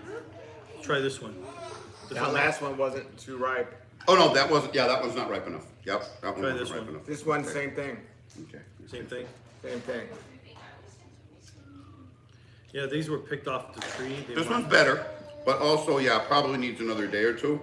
That said, not a big deal for me because I know what the Brogdon tastes like, and I love it. I mean, I could look anyone in the eye and recommend a Brogdon. Noah, you want a taste of a Brogdon? This is the one you can eat the skin. Now, this maybe we picked it, or we chose to eat it like a day or so early. But god dang, is that a good one? Oh, try this one. Oh yeah, which is that? Give it the Hialeah Red. Oh yeah, we got this one. No, we taste the Hialeah Red. Oh my god. This is so good. Did you know that was back there? No, I'm gonna give a piece. Okay. I can give her a piece. Okay. What kind is it? Borneo Red. Wow. You mean the jackfruit? Amazing. Okay, well why don't we introduce it? Bring it. Let's show the camera. So we're gonna take a little avocado break and Clean eat the us some jackfruit. It's Compliments of Julian. this is Make jackfruit great again. very good jackfruit. I mean, it's crunchy. It's sweet all the way through. My baby, he's 7 months old, and he was sucking on this like a pacifier. Oh, look at that. Supervised. That's a big piece. Yeah. Oh, and they're all like that. Look, it's just a bowl Real red. with the seed taken out. I did. Gorgeous. Oh wow, what a great fruit. Liz, you had asked about fertilizer. I think Julian has given the answer a few times. This is going. Your question's a little old. I'm just getting to All-purpose it now. Miracle Grow for everybody except for mango. Okay. Mangoes don't give any. Yeah. And what is it that you worry about with mango, Julian? This is important for them to know, because if you've got mango trees amongst your other trees, you have to know one important thing about nitrogen when it comes to They fertilizer. don't like it. They don't like nitrogen. They're very efficient at finding nitrogen on their own. So if you want to fertilize mangoes anyways, you want to spoil them, buy a bag of 0022, which is a granular. And again, you mix granular, you apply a granular, 1 tablespoon per every foot of height the tree has. Every 4 months, let's say. Okay. We have a question here, guys. 831 Alvo wants to know, what should he pair his orange essence mango with? So he's looking for a different variety of mango to complement what he's already growing, which is orange essence. Where does he live? I don't Because know. if he lives next to the water, I will say dot. Okay. Yeah, the thing to keep in mind is Orange Essence is a late season mango. So Dot would be a earlier season or mid-season mango. So Dot is an excellent one. Depending where you live will determine what's going to grow best near you. But definitely not a late season variety, because you already have a late season variety in Orange Essence, unless you have room for more than You know, I 2 still have trees. Neelums on my trees. I saw someone posted a bunch of needles on Facebook today. Still hanging Needham's a from very the tree, late too. variety, but They're not still one. hanging green. Yeah, Wow. and they don't ripen evenly in many times. So, So they need calcium with Okay. that borax special. but Okay. yeah, Orange Essence is excellent, but it's late season, so get a mid or an early season. Jupiter Mojo's having a hard time growing limes. We all are having a hard time growing citrus. Even the citrus industry is having a hard time growing citrus right now. The greening. Miracle Grow, spray it for insects using something like Ardent, and spray it for fungus with something like copper. And then the greening also, you use Nothing you can do greening. That's I a thought- virus. the greening isn't there like a borax or something that don't do nothing? No, Okay. no. Okay. Now That's they a have a virus. new variety of the was it the Sugar Bell Orange or new There's Orange? a Essence? whole line of new varieties of citrus that are resistant to citrus greening, so you don't have to worry about it no more. But you know, all these old varieties that we all know and love are out of the picture because are. they're not resistant to the citrus greening. Plus, you don't see the beautiful orange trees in the neighborhoods like you used to see in people's yards and stuff. Like They give you regular that- Valencia oranges, they give you that regular Florida navel feeling. oranges, the Dancy tangerine, the pumpkin Yeah. tangerine, ruby red grapefruit, honeybell tangelos, Tangor oranges. All these things are gone. They're gone. They're I had a dozen lime varieties when I grew in here, when I moved in here. Well, and Persian I'm lime is down to one. Persian lime, which is also known as correctly named as Tahiti lime, is native to Tahiti. Okay. And that's the one with no seeds. It's the big lime with the no seeds. Then we have the key lime, which is the small one. That's all I have left. That's all I can grow That's the right most now is key resistant lime. one to all these pests. Yeah, it's all Persian that'll lime grow. is like, they get full of fungus, they get leaf miner, and the Ardent for insecticide is for leaf miner, and the other stuff that's really hard to kill. Yeah, my Persian lime just rotted in place. It just rotted. Yeah. And a lot of people planted them from air layer instead of from graft. And that's another thing. If you graft it on the wrong rootstock, it's gonna come out dry. It's not gonna have any juice. Oh, citrus will do that? Yeah, you gotta graft it on the correct rootstock. Okay. Growing Together Nursery wants to know, why are his homegrown avocados, he seems to get a little more shelf life. They don't oxidize as fast as store-bought. I mean, store-bought, we talk about it a lot. Store-bought, any store-bought fruits and vegetables have a lot of strain on them before they ever get to your, A lot of days. yeah, they're picked earlier, they're chilled, they're gassed, ran they're through. heat treated sometimes, yeah. Yeah, ran through. They've been ran through, yeah. And so they're stressed and strained. They might have some cell damage from being chilled, where, you take something off your tree, sit it on your counter, it's gonna, let's try this. Okay. It's gonna be a lot nicer. Excuse me. Okay. Oh, The baby. I got right? My baby loved it. All right, booth 8. Avo wants to know, do I put pomegranate on my guac? I've experimented with a lot of different things with guac. I've put Old Bay seasoning on it. I've put truffle oil. You know, as an avocado farmer, I feel a lot of pressure if I go to a party and bring guacamole because the expectations are through the roof. The only way I can go is down, you know? And so I try little surprise things. Like today I was gonna use a Japanese meat seasoning in the guac, but I don't know why I didn't. I just forgot. All right, this is booth 8. Shamil likes the avocado. That was a friend of mine. His mother-in-law painted it, and I love it. Mama knows best. You've been growing from seed, and you hope they make fruit. We do too. I think you'll look. If you got the time to wait, you will eventually get fruit. It was picked too early. Let's see, the booth 8. Yeah. Thank you. You want ice or? I'm good, thank A little bland. Glad, yeah. The Well, consistency's there. Yeah, a little bland. All right, let's try this Peterson. Thank you. That one I never heard of. Yeah, me either. Was that Seinfeld Peterson? Wasn't that the guy? No, not Jordan Peterson. The Newman. boss. No, the Oh, boss, Peterson. Jay Peterson. Yeah. Is that the girl's boss? The girl's boss who does the catalog. Oh, okay, yeah. And he has Died to, actually. no. Yeah. Oh, that's too bad. You know, speaking of Seinfeld, the night of the last episode is the night my grandmother died. It's also the night. It's also the day Frank Sinatra died. Right. So listen to this. My grandmother had a I friend. haven't heard of it. It was known as her young friend, right? So when my grandma was like 85, the young friend All right. still drove. She was 60, drove them around. Do you know she just reached out to she got a hold of a friend of mine, got a hold of me, reached out to my mom. The woman's 90 years old and wanted to know if my mom had a cookbook that both her and my grandmother contributed to like 50 years ago. My mom had the cookbook. And so she went to see the friend, 90-year-old woman. My grandmother would have been 116 if she was still alive. And they spent the day together yesterday. You just reminded me because my grandmother died the night of the last Seinfeld episode. Which was a horrible episode. It was. But he ended up fixing it on his. On Curb Your Enthusiasm. Yeah, the last episode. It was phenomenal. Yeah. Did you ever watch that? Ooh, Fixed it? No. Yeah, they fixed it. what is this? Peterson. That's good. Yeah, the consistency's What? there. What? I like it. That's absolutely terrible. Well, Paul, you and I never agree on Now, food. come on, that's not good. Now, I like the last one. the booth I couldn't really get through. I'd have to force myself to finish that. This I'll enjoy the whole The whole slice? the whole slice, man. Man versus avocado. I'm way easier to please than Paul. I got a lower bar. This one is the Niwakawa. Oh, yeah, I want to taste that one. I've always wanted to taste See if it. you can read it. Niwashaka. It's not ripe, unfortunately, but this is supposed to be really good. Ryan wants us to get some romaine lettuce for Paul. Yum, sounds good.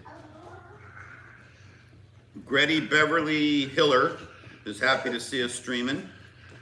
JC is asking Julian for your website, so it's another request. Remind him of your website. LaraFarmsMiami.com. LARA FarmsMiami.com. All right. Yeah, Marconi wants to know, is the Russell variety avocado buttery? Yes. I mean, it's amazing. What kind of avocado is that picture behind us? Do you know what variety that is? Nah, it's pear-shaped. We might be able to guess at it. Well, here's the other The palette? Niagara. Oh, man. Try the palette first, the floral palette. This is it. Oh, someone found some mamey at a local store in Michigan and wanted to taste it from watching our videos, but he said the quality, like, it was just like sort of the runs Scratch that the were tip. left over. Scratch the tip and see if it's red. Scratch it with your nail. If it's nice and red, like a brick, that means it's good. Plus, we'll be selling them again. When do you start? January, February? Are you selling them now, I'm mamey? still selling Key Okay. West. All right, so you can get Key West mamey off of Julian at LaraFarmsMiami.com, LARA FarmsMiami.com. Thank you. Yes. And then I'll start selling mamey again, like toward the end of January, like when when the early pickup When Magana starts. Yeah, yeah. What kind is this? It says Lara Pollock on Trek, but it looks like a regular Pollock. I think they may have mislabeled this one. Okay. Doug, who you know, Paul, says you're absolutely on point about taste. It's very subjective, and you got to taste things more than once. Give them a try. This is the Pollock. Absolutely wonderful. Best one today that we've tasted. Yeah. This is great. It has a pasty taste, not watery at all. Filling. Pollock and Laura Pollock are excellent. I love the Pollock. But Is this the Pollock? Laura Pollock's more productive according to Julian. Oh, this is the Lara Pollock. I But haven't this tried is this yet. this is a mid-season, right? Yeah, mid-season.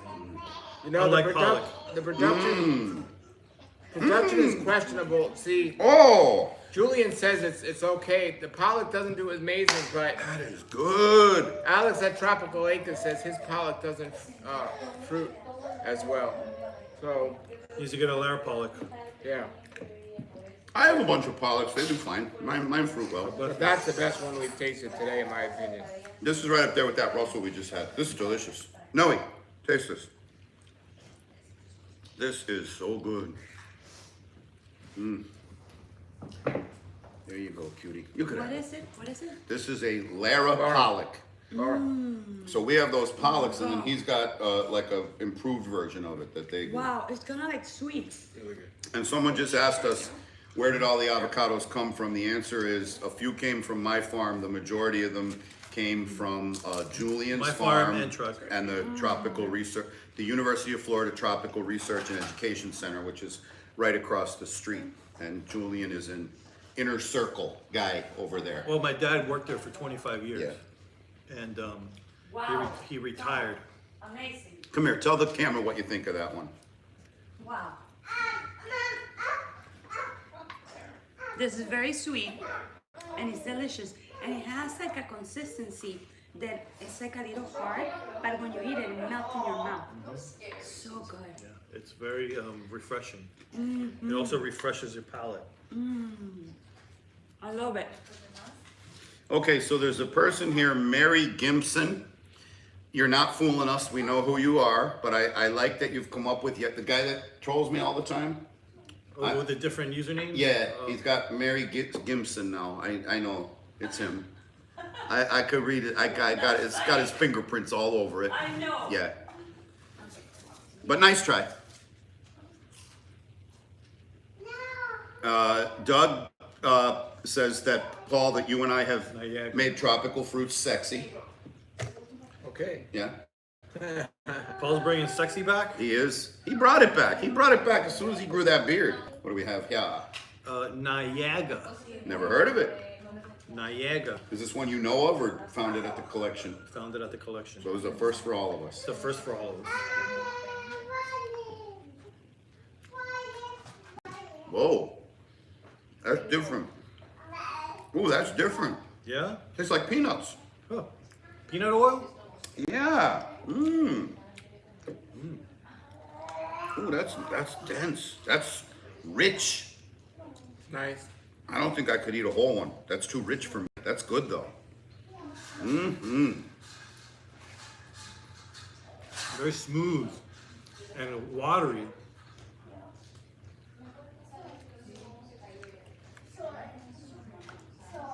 Paul, they're here because you introduced them to us. I think it's okay. Thank you for coming. Abraham wants to know, can we make more videos on grafting star fruit trees and grafting multiple varieties of mango? Yeah, I mean, we could absolutely do that. Yeah.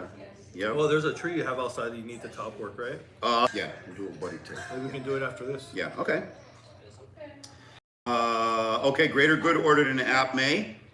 Awesome. Tony C.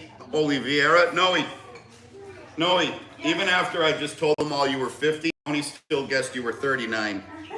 That man's got some riz. Oh my God. Send him a kiss.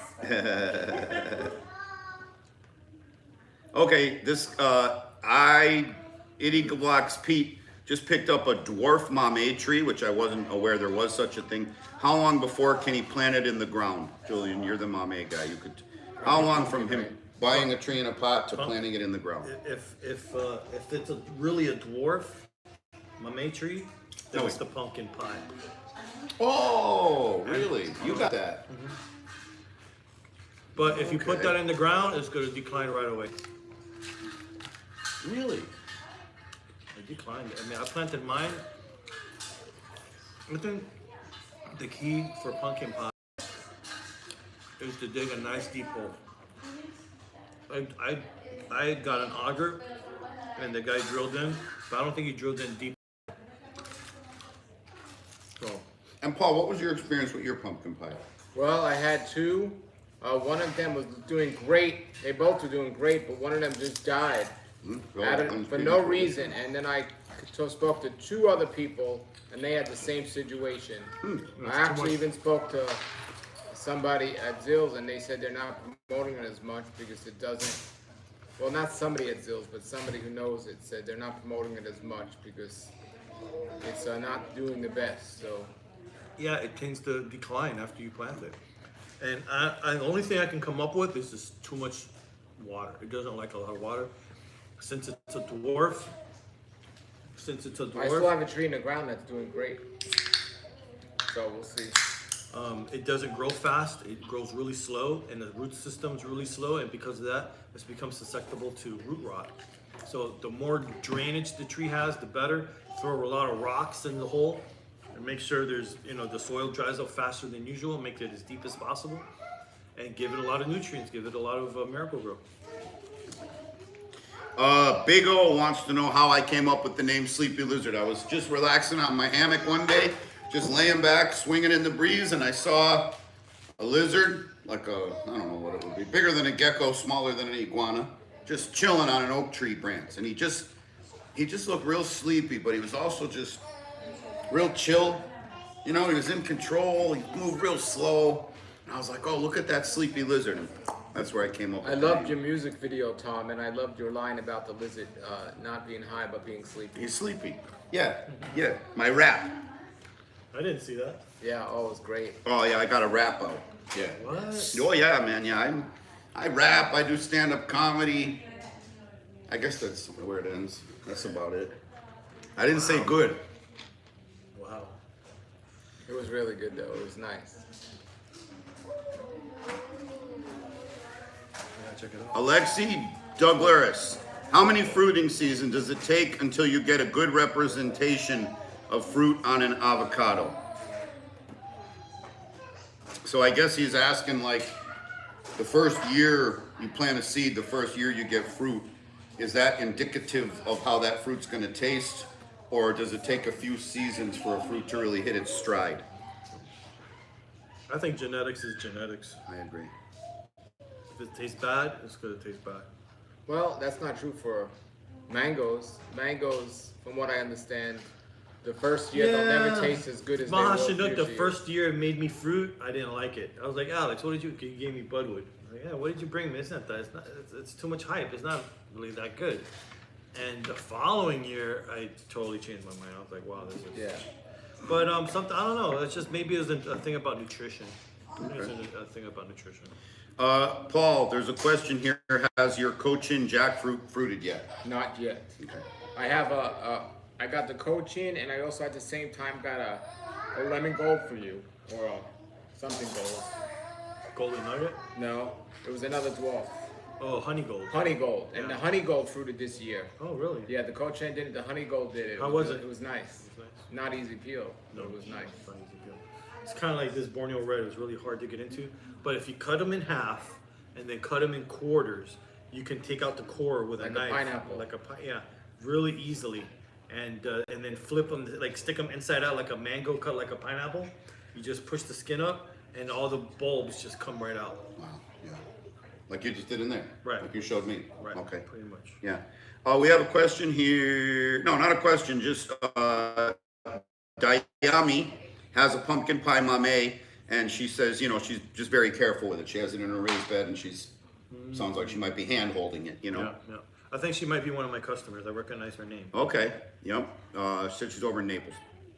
Yeah, she is. Yeah. Hi. Oh, Transit Miguel is here. What avocados are ready for pickup? We'll be starting the Choquette going into next week.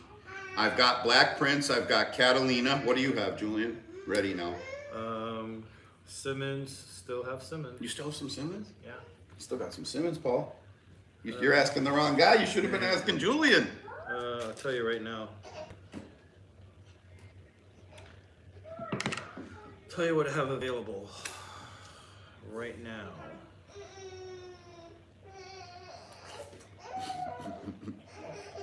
I got the 5 and 10 pound mixed boxes, and I have Beta, Brogdon, still have Donnie. I still have Lara Purple. I still have Simmons, and that's it. That's it for now. I may have some more stuff. I'm gonna have to revisit the collection and make sure I'm not leaving anybody out. But for now, that's it. So if that's an opportunity for someone to try Brogdon, I recommend you jump on them. Yeah. I think it's a great avocado to taste. Well, for the average palate, a lot of these avocados are phenomenal. But for our, well-seasoned palate, we're kind of spoiled. We know what we want and we know what we like. But we're gonna try this one. This is the seedling. Okay, From Trek fantastic. that no one's ever tried before. Fantastic. And then while you're cutting that open, Talal1320 wants to know if you can grow grafted mango in a pot that gives fruit. You absolutely can. Yeah. Yep. In fact, you go by Julian's in the month of July, you're going to see a zillion potted trees that are loaded with fruit. Yeah. Loaded with fruit. Yeah, exactly. All my trees are fruiting in the pot when it's Give me a time to fruit. Okay, Will got his raspberries and strawberries for next year for avocado fruit salad. Here. Thank you. So this is a seedling variety. So when you hear us talk about a seedling variety, and again, I apologize for people who know this stuff, but remember, there's always new people and always people who want to learn. So we're not trying to insult anybody's intelligence. We're just trying to educate. When we use the term seedling variety, we're talking about an unnamed variety of fruit grown from seed, which takes an average of 10 years to produce the first fruit. And as far as what Julian just told us earlier, this is the first time a human being has ever tasted fruit from this tree. Right. If you like that, I might have to leave Tom. It's grassy. Yeah, it is. It's you get the it tastes like leaves. Yeah, not that. There's a reason often not why, that great. if we have an unpopular variety here, Not that sometimes great. you might find something amazing like the Apme, but there's usually a reason why it's not well known. It's usually not that great, but sometimes you get a surprise. But some of these things you haven't heard of before, there's a reason why. Yeah. If Yeah. this was a phenomenal, I'm sure more people would have named it and heard of it. But Yeah, somebody and- might have Well, it's the tasted first year it made fruit. Well, No one's ever heard of it before. it's a good top 4 candidate. It's a good top Yeah, candidate. and that's why, we farmers don't grow our trees from seed. Not only does it take too long, but you don't know what you're gonna get. And it would be horrible to wait to plant, 50 trees and get 50 fruit that tastes, roughly like this one. You're not gonna sell a single one. It's underripe.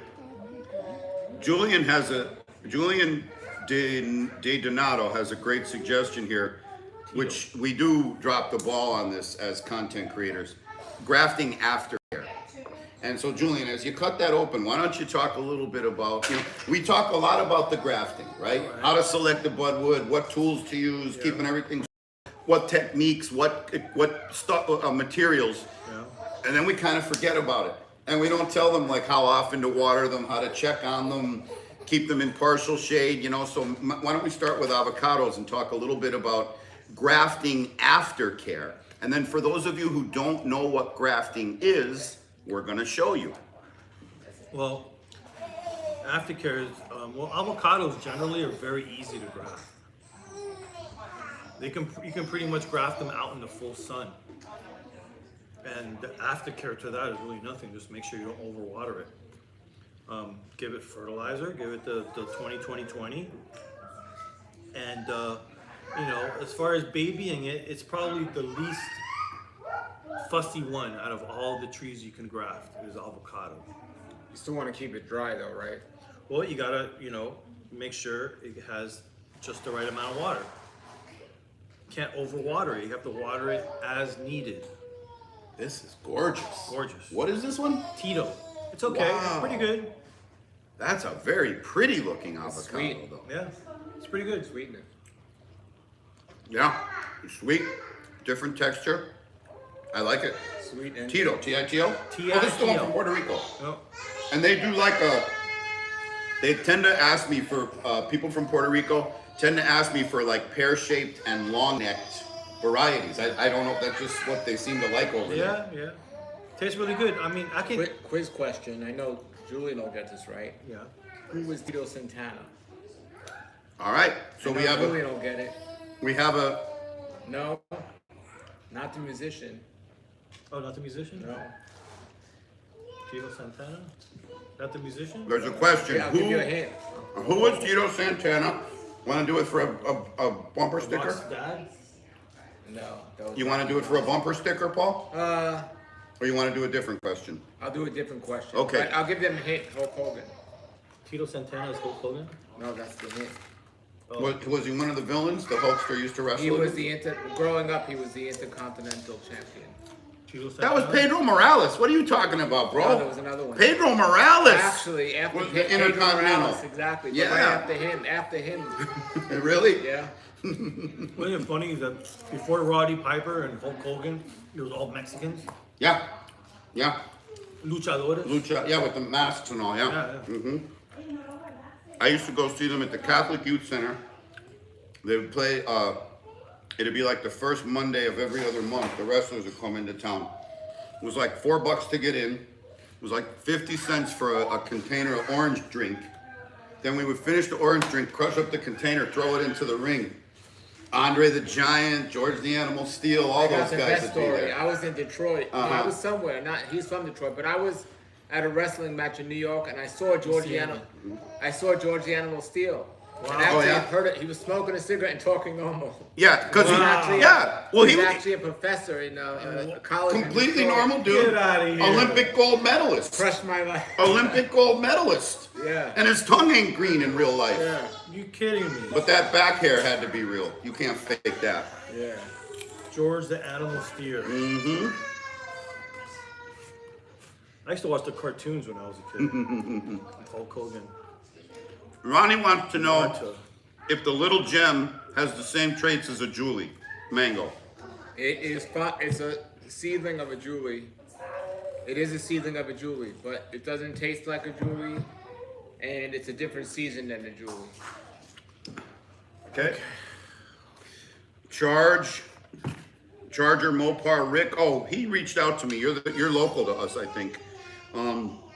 You got 20 trees you planted from seed over 10 years ago, and you're waiting to see what develops. Wow, that's going to be great when you start getting your fruit. 20? 20 trees, 10 years old. He's waiting to get fruit. All right. Yeah. I had one that gave me one avocado this year in season 9. It flowered, very weak flowering, and I got one fruit off of it. It took 9 seasons, and I haven't tasted it yet. But I don't expect anything special from it. We got 3 left. Okay, keep them Right. going. Yeah. We got tie number 1, Marcus Pumpkin, which is still, no, it's not really that ready. Okay, and the same guy, Rick, he's got grafted trees also. What's that? Luciano. Numerous Use wants to know the best tasting cold No, tolerant. Lisado. Lisado? Which means smooth. Which is not really That's smooth. not smooth. It's not smooth. And we got Marta. Oh, okay, let's do it, man. So Rick also has some grafted trees. What are the best tasting cold tolerant variety? I mean, I love Brogdon is cold tolerant, which I love. Day. Monroe is cold tolerant. You like the Day? Yeah, Dave. Lula is a cold tolerant, which I love. I actually like the Hass, which is cold tolerant. We don't grow them here in Florida, but I mean, commercially. Haas, I got a Haas in my collection. Yeah, but I'm saying commercially. You know what I mean? But I love a Hass. Love It's them. not right. Paul says it's not right. Too early. Yeah, too early. I got a soft one here. Yeah. All right, we'll try it. A little soft piece. Is that softer? Yeah, it's a nice texture. A little on the bland side. Nothing, not jumping out at me. All right, let me try it.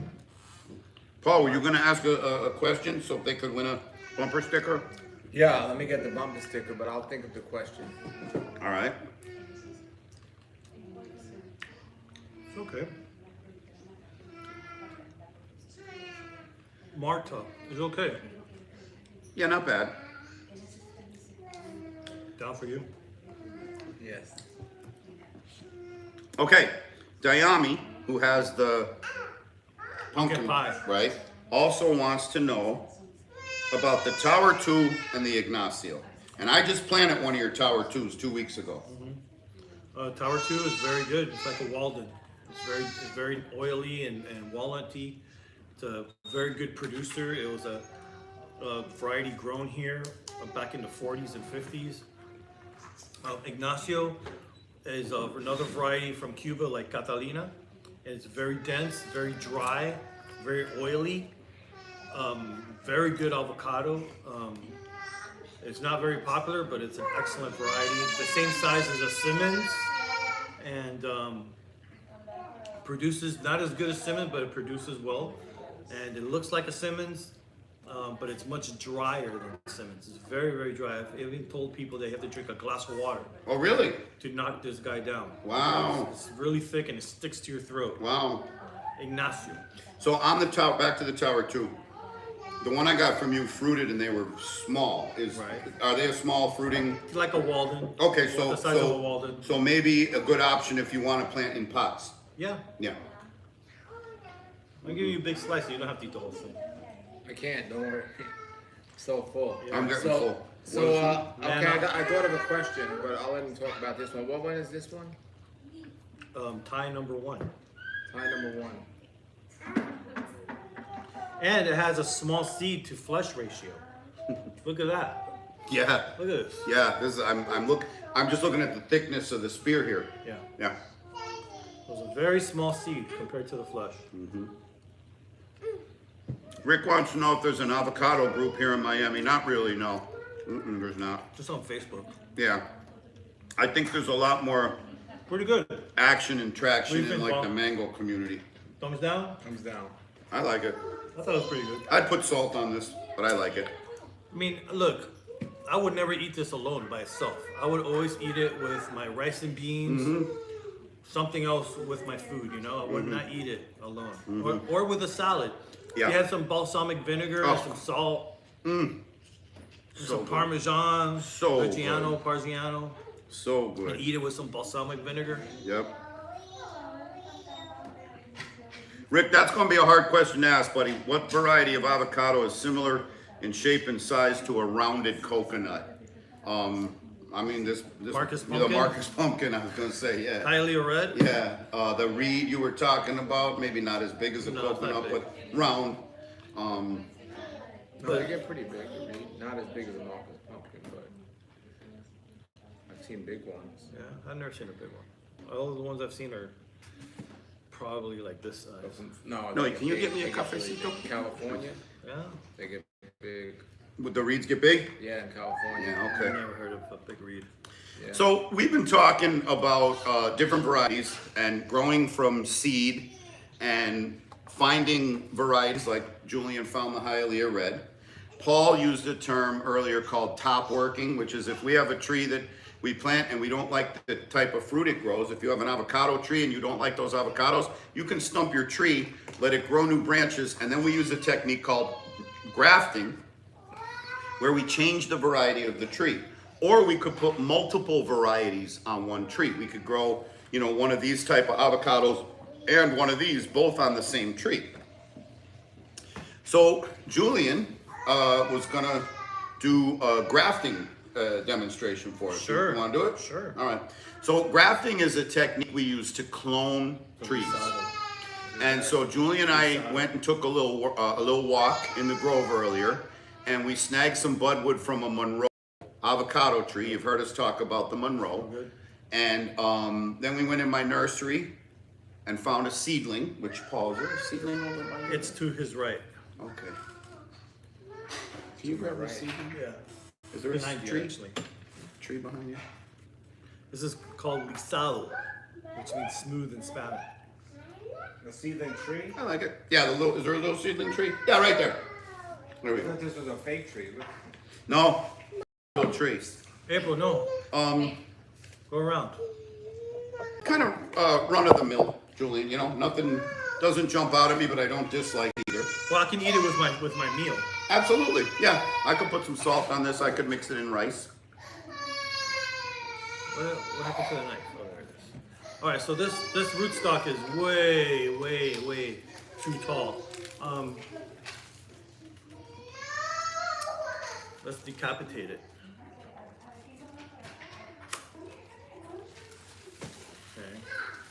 So let's graft Julian is gonna plant a tree inside a tree. He's gonna take a cutting from a tree, a mature tree out in my grove that we harvested this morning. What are you looking for? Yeah. And he's gonna actually plant that cutting in this tree. Like if I were to lose my finger in a car accident, and I asked Paul or Tom to donate one of their fingers so I can have a finger again, I would have his DNA on my finger. Yeah. From here on, it would be Tom. Yeah. So that's pretty much what we're doing Which here. finger would you give? Any finger he needed. Because this guy, we need him grafting trees. We got all these Jamaica varieties, these Atme varieties. This man needs all 10 I fingers. tell you, and people are showing me a lot of faith, man, a lot of love buying all these pre-orders, and I really appreciate Great. it. It's great, and I'm happy too. People have been buying a lot of avocados. You know, somebody took one of my videos and put it on Twitter, and it got like 5 million views, and it introduced. So many people didn't know that there's different varieties of avocado. They just know the Hass. Yeah. And Same thing people with were like, mango. oh my God. And I've been selling a lot more boxes now because of that video, and now I have a lot of repeat customers. And people are getting into the idea of varieties and that there's different flavors, textures, etc. Now, you know, just for the sake of time, I'm not going to wash this budwood. I would wash this with antibacterial soap with a little used toothbrush and scrub all the bacteria and all the microbial life that it has on it. So I'm not going to do that, but keep that in mind. It's something that's really important to do. Really, I've never heard that before. Really? Yeah, and I've grafted a lot. Nobody's ever told me that. No one has really told you? No, and I've done grafting videos with people like Alex and other people. It's essential. On No, wait. everything or just avocados? Can you go get my grafting kit out of the garage in the red bag? Absolutely. I don't No, get I the don't grafting buy kit dial first. soap. I don't buy dial soap. I go and I buy this antimicrobial soap called Green Shield. Okay, and I get it down at BWI Okay. in Homestead. And I don't even think they're selling it anymore. I have to go on Amazon and look for it now. Really? Or Google, yeah. Well, Wow. after this video, they're gonna be. Yeah. Maybe. So yeah, Add it's it to really your store, Tom. Oh. so yeah, it's really important to do that with especially mango. Really, Yeah. Tom? Have you heard of that before? Yeah, I scrub my mango signs. Really? And yeah, Julian taught me how to graft, so I mean, and especially like the ones I sell, the budwood I sell, me and Noe will sit there scrubbing it. You should see all the dirt. You way more than an avocado, dude. What kind You of get brush do you use? Toothbrush. I use a toothbrush and I just put some dial soap, antibacterial soap in water, and we scrub them. You can't believe how black and dirty and sooty that water gets. There's a lot of dirt on mangoes, on mango science. So then you wrap it after they dry? Yeah, Yeah. after they dry, pat it down. We and- pat them down, or the ones I'm shipping, I I'm gonna just tell put. you another process that I do after I do the antimicrobial soap. Okay, this I haven't told anybody, and I think it's okay to let it go through the airways. Breaking news. Breaking news. Grapefruit seed extract Yes. That one, I just did a video and the guy showed us that. kills bacteria. So Really? you really want to drive the last nail in the coffin. Put a little drops of get like a Ziploc bag or a bag, plastic bag. Put some drops with some water, for like a little cup of water, and a few drops of grapefruit seed extract. Wow. And just swish it around, go like that, shake and bake, you know? Really? Like that. Then take it out, let it dry. You can pat it with a paper towel, something sterile. Don't, you know, pat it down with a towel. Right, It gets bacterial on it again. right. Yeah, I just did a video with a guy who has a great video with grafting, and he did that. Did what? Rapeseed extract? Rapeseed extract. It's not in the garage, no? Oh, Okay. So I'm putting on the buddy tape for you guys who don't know what's going on. And buddy tape is a high-tech parafilm. So I'm just stretching it as I go, and I want to wrap the entire scion with it. And there's nothing left. and you're gonna hear us use the term cutting, scion, budwood. That's all interchangeable, right? Budwood, scion, Clipping, cutting. cutting, buddy tape. Yeah. But that's all synonymous for the, One more piece? no, look, behind that box that's next to my desk by the window. See if it's there. Oh, it's pre-cut. And Julian, explain why do you wrap the scion in the buddy tape? I'm wrapping it to hold water moisture, so this budwood can drink water. Meanwhile, it's fusing together with the rootstock, which will feed it water eventually once it starts taking water from the roots. So meantime, I wrap it with buddy tape. So underneath this buddy tape, it's condensating. It's making water droplets in there, and you don't see it, but it's there. After a while, you won't see it. It's not there now, but let's say you take it outside a few hours later, just like if it's inside of a plastic bag, it gets wet inside the bag. Yeah, it looks like a beer can when you bring it 100 out of a cooler on a sunny day. Correct. Yeah. And it's wet, and that way this budwood can drink until it fuses together with this and drinks water from the roots. So I'm gonna do a little cut. I don't know if the camera can see it, but I'm sure they can figure out how to zoom in. That's the one So cut. you cut it over the buddy tape. Yeah. Right over the tape. Yeah, just it's good to. It's not a perfect science, but there you go. Here's the cleft. That's what a cleft looks like. So he cut a wedge. You see that? Oh, that's So it nice. doesn't matter that you had That's nice. the buddy tape on the sides. No, still it there? cuts right off. And it's not. I'm not gonna make sure. When you put it in, do you leave the buddy tape there, or you? Take You'll it off see the right bottom? now. You'll see right now. It's So not that complicated. He's exposing the inner layer of the bark, and he's going to expose the inner layer of the bark in the seedling, in the rootstock, and connect them together, and that's where the healing is going to take place. And notice, as I hold this, I'm careful not to touch anything up here, like you said about drying it in a towel or something. Right. Right? You want to keep that sterile or clean if I you brought can. my grafting knife, but it's buried in. Oh, here. So I've got my grafting kit here, Paul. So look at toothbrushes, antibacterial soap, Good job. grafting tape. But I've got here. I got some peroxide. If you So that's that's another thing. Get some peroxide. You get 1 in 7 parts. The peroxide is in a cup of water, and you rest your grafting knife in For that. in between grafts. and see the thing about a grafting knife. So here's a grafting knife, and then do I have my? So when you say 1 in 7, just can you use One- hydrogen peroxide, right? Use 1 cap of peroxide and 6 of water. You could use alcohol too, right? Yeah, this doesn't cut. Okay. What are you trying to do? Here, I got you this. I'm just trying to cut it nice and smooth, you know. There you go. Okay. I do that with my grafting knife, like if it was butter. It goes- Right, because yeah, we have to find it. It's buried in, or maybe April has it. She got it's it in my once. pocket. I put it back She in my got pocket. it once. Oh, here it is, guys. I had it in my pocket. So a grafting knife is more like a razor blade. So like a pocket knife. It's a real pocket knife. Yeah. I mean, you can carve wood with this. You can shave with this. The difference is though, it doesn't get wide toward the back. Like if you get a buck knife. It's double edge. Yeah, but if you get a buck knife, it's gonna widen it's more stout.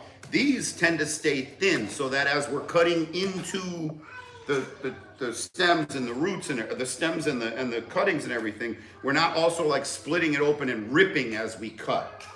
So All right, so this is pretty hard. This is hard wood. This is not soft wood like it was when it was, 4 eight months, months five, old, yeah. 4 to 8 months Those are old. over a year old. These are over a year old, so it's pretty hard wood. So you want to have the cambium from this, which is the green. There's the white from the wood, and the green from the cambium all around the white. So you want cambium to go on cambium. So you select one side, not in the middle. Okay, so I can see the cambium here and the cambium there. So take out your knife, and then you take it here. So when you say one side, you cut down in the middle though. Yeah, I'm not cutting down exactly in the middle. See how the middle is over One there? side, yeah. A little bit towards one side. Okay. Okay, so that's it. I mean, that looks pretty tight. Yeah. Looks like tight work right That's there. great. Now, if it wasn't the same size, you're just gonna make at least sure one side matches, right? Yeah. If it was too One was thick, bigger, yeah. and then you have just the graft, right here, like on just the very edge. So now we got to tie it back together, and for this I use buddy tape as well. But instead of just using it like this, I fold it in half, so it's stronger. It has more stretch to it. So this is a small piece of buddy tape, and you can see how much it stretches. So this is cutting edge technology. That is what we call buddy tape. It really is cool. It's fun to work with. It is. It's like Yeah. we're almost done. You want some more buddy tape? Yeah. Where'd it go? And No. how long before you'll know if that took enough? Well, you can start seeing signs of life in a couple of weeks, 3 weeks, 4 weeks. But as long as it's still green, even if it takes long, as long as it's still green, you got a chance. Yeah. Now, if this were to turn black and dry, man, it's a goner. You know what, Julian? I don't know what happened to my roll of Well, I buddy tape. still got buddy tape here. I got regular tape if you want to close it up with that. Yeah, why not? Whatever. And at this point, correct me if I'm wrong, just so people know, the buddy tape isn't as important here as much as, like he said, he has regular tape or something to wrap it. As long as it's tight, it wraps, right? Right, but I like using buddy tape because it holds the moisture really good. You get that little water bubbles inside there, and I see that buddy tape really does a good job at holding the moisture. But parafilm like this, see how it broke so easily? It breaks really easy. Buddy tape doesn't break. Oh, this is good. No, it broke there. Very weak. So let's pretend this is Really buddy sticky? tape. No. Okay, you good? That's good. That's it.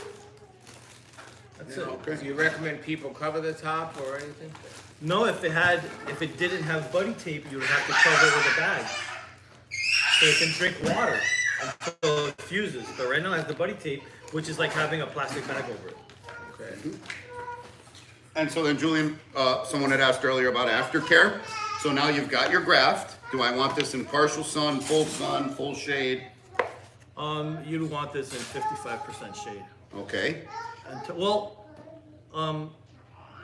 Avocados, like I said, are very easy. This can go into full sun too. But me, I already have the greenhouse, so I'm probably gonna have it in 55% shade, and it'll still give me good results. Important question that people are going to want to know. With mangoes, you got to wait. The best time to do a mango budwood is when it's pushing. What about avocados? What's the best time to grab off the scion? July, right before it flowers. Really, that's the best time, Yes, in that's July, it. right before. Once it flowers, it's too late. You gotta get it right before it flowers. So Now, you gotta keep your eye on it. So, most avocados will flower in July regardless of the season, or no? And January, I mean. In January. January. Yeah. I meant to say No, I January. was gonna. So regardless of the season, sorry. most No, of you're them are good. going to flower in January. So right after January, right before it flowers, right? Right before it starts flowering. Then when you graft it in January, it's gonna grow flowers. They'll literally flower when they take. Yeah. Yeah, Yeah. they'll So grow that's the flowers best time. with foliage. So the best time to collect a budwood to do that is sometime in December, January. November, December. Yeah, November, December, early January. And then maybe like some varieties a little later, like choquette, I think you might do a little later. Yeah. okay. Choquette will start flowering a little bit later. Yeah. Into the month of What about cinnamon? January. Right. December, January. I do it right when it's almost too late. I do it. Oh, they're starting to push. Let's cut them off. Let's do it. Graft it. Let's get it done. And then AAABBB wants to know if we grow a variety called Pollock. The answer is yes, and we also tried one here today. Yep. And we also tried the improved Pollock Yep. here today. Will is in the process of grafting. Fantastic. Rick always used whiskey, I guess, as a To clean his knife. to sterilize, I suppose, or maybe just drink it while he's grafting. I don't know. Either way. Julian D. Donato uses a peroxide and water mix.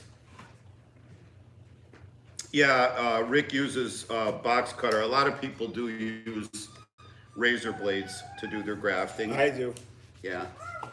X-Acto knives or It's the only thing I use a razor blade for. Well, that's true. Yeah. Yeah. And then, I don't know, my internet seems like it's goofed up. No, can you check and see if we're still streaming, darling? Thank you. I'm streaming, so. Okay, what are you on, TikTok or YouTube? YouTube. Oh, okay. So,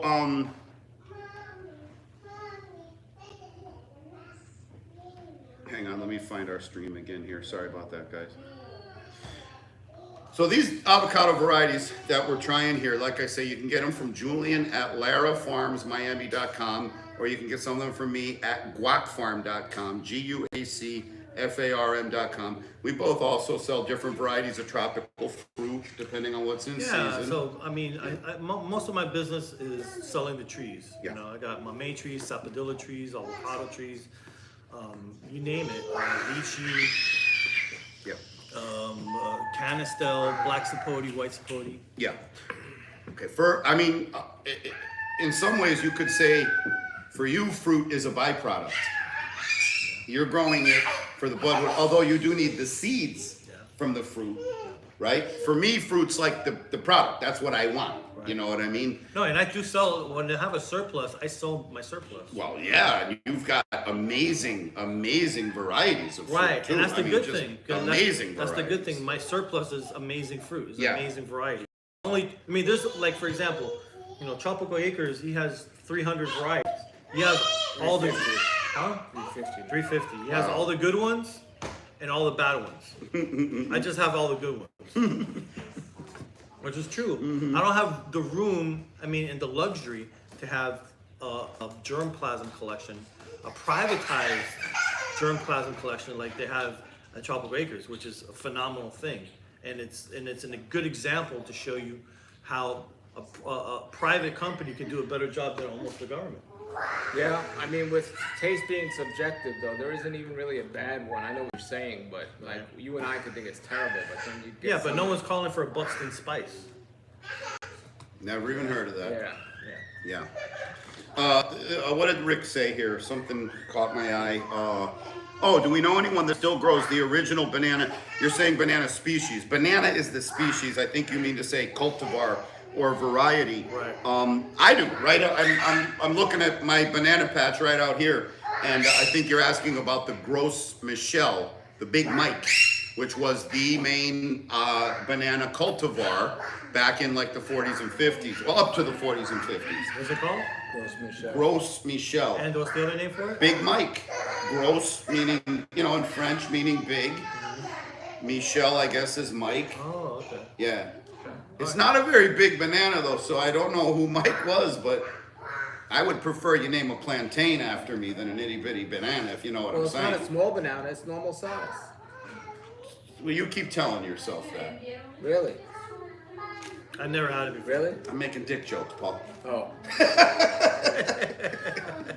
No, you're right. It's not like a little dinky, it's not like a little manzano or something like that. You know what I mean? Yeah, it's but they're delicious. You've had them.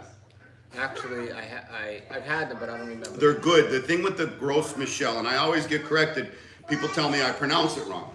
And I tell them, they tell me how to pronounce it. If I was speaking French, I'd pronounce it that way. I'm speaking English. Michelle. Gros Michel. If I was speaking French, I might say, I never knew why they Guac called it Michel such a terrible name, gross. Now I know. Yeah, well, I think... Gross means big. Well, I know, but I Now, know. Gross Yeah. means I just learned that now. like Gross. avocados were gross. So Yeah, yeah. yeah. Like if a girl ever points at your junk and says, ew, gross, be like, thank you. Compliment.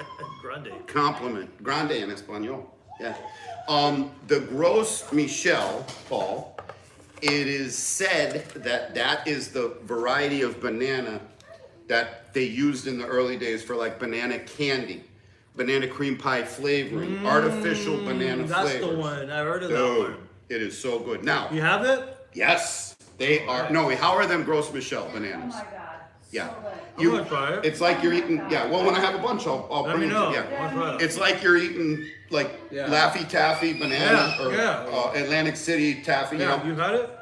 I have the taffy. the candy back in the old days, right? I have the No. banana. I have the banana. You had the Gros Michel? Yeah. It just hasn't produced yet. Right. Okay. Now, other people will say that's impossible because those bananas hadn't made their way to America yet, and how could they have come up with the flavoring? And then other people say like they were able to replicate the chemicals, you know, and that's how they came up with the They flavoring. synthesized it. Yeah, so there's like disputes about that, but I'm saying, look, how did they even know to make banana flavoring if they didn't have access to What's the your banana? favorite banana?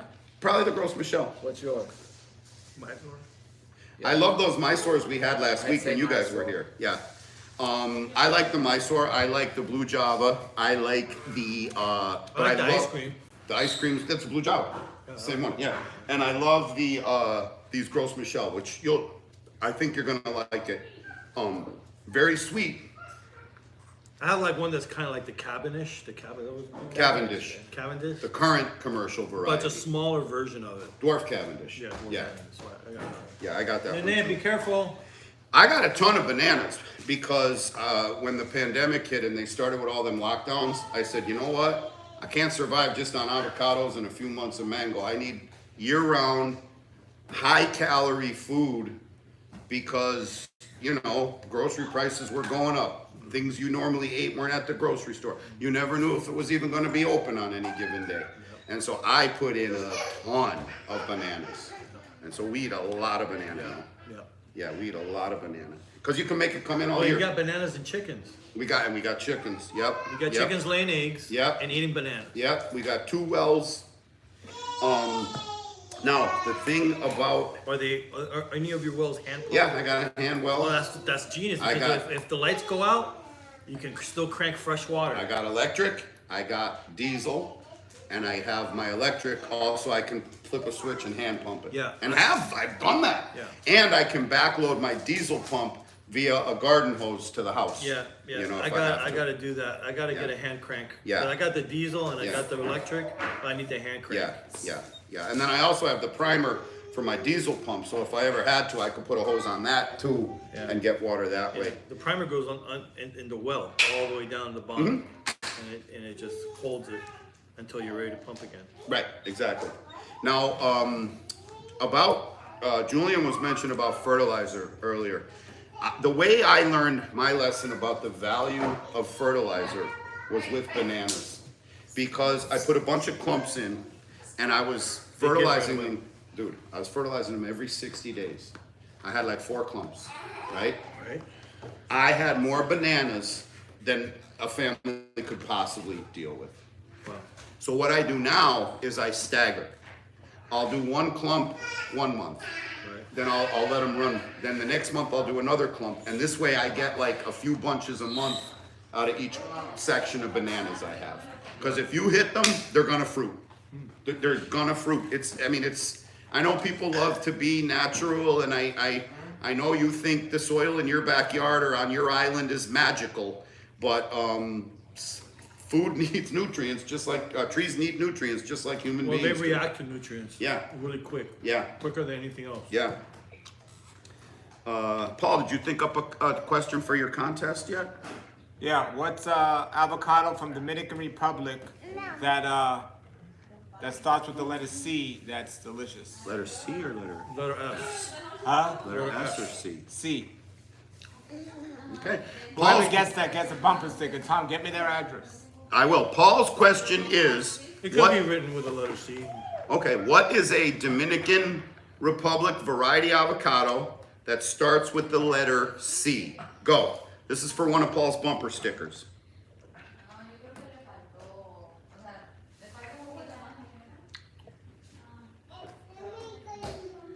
AABB said the best time to graft is when the rootstock is 3 to 4 weeks old. No, that's definitely not true. That would never be big enough. For what? An avocado? For what fruit? But I can't think of a single fruit that Well, you'd have. Walden, if you know. If, You could have a month-old Walden ready to graft. No wonder they like them over there.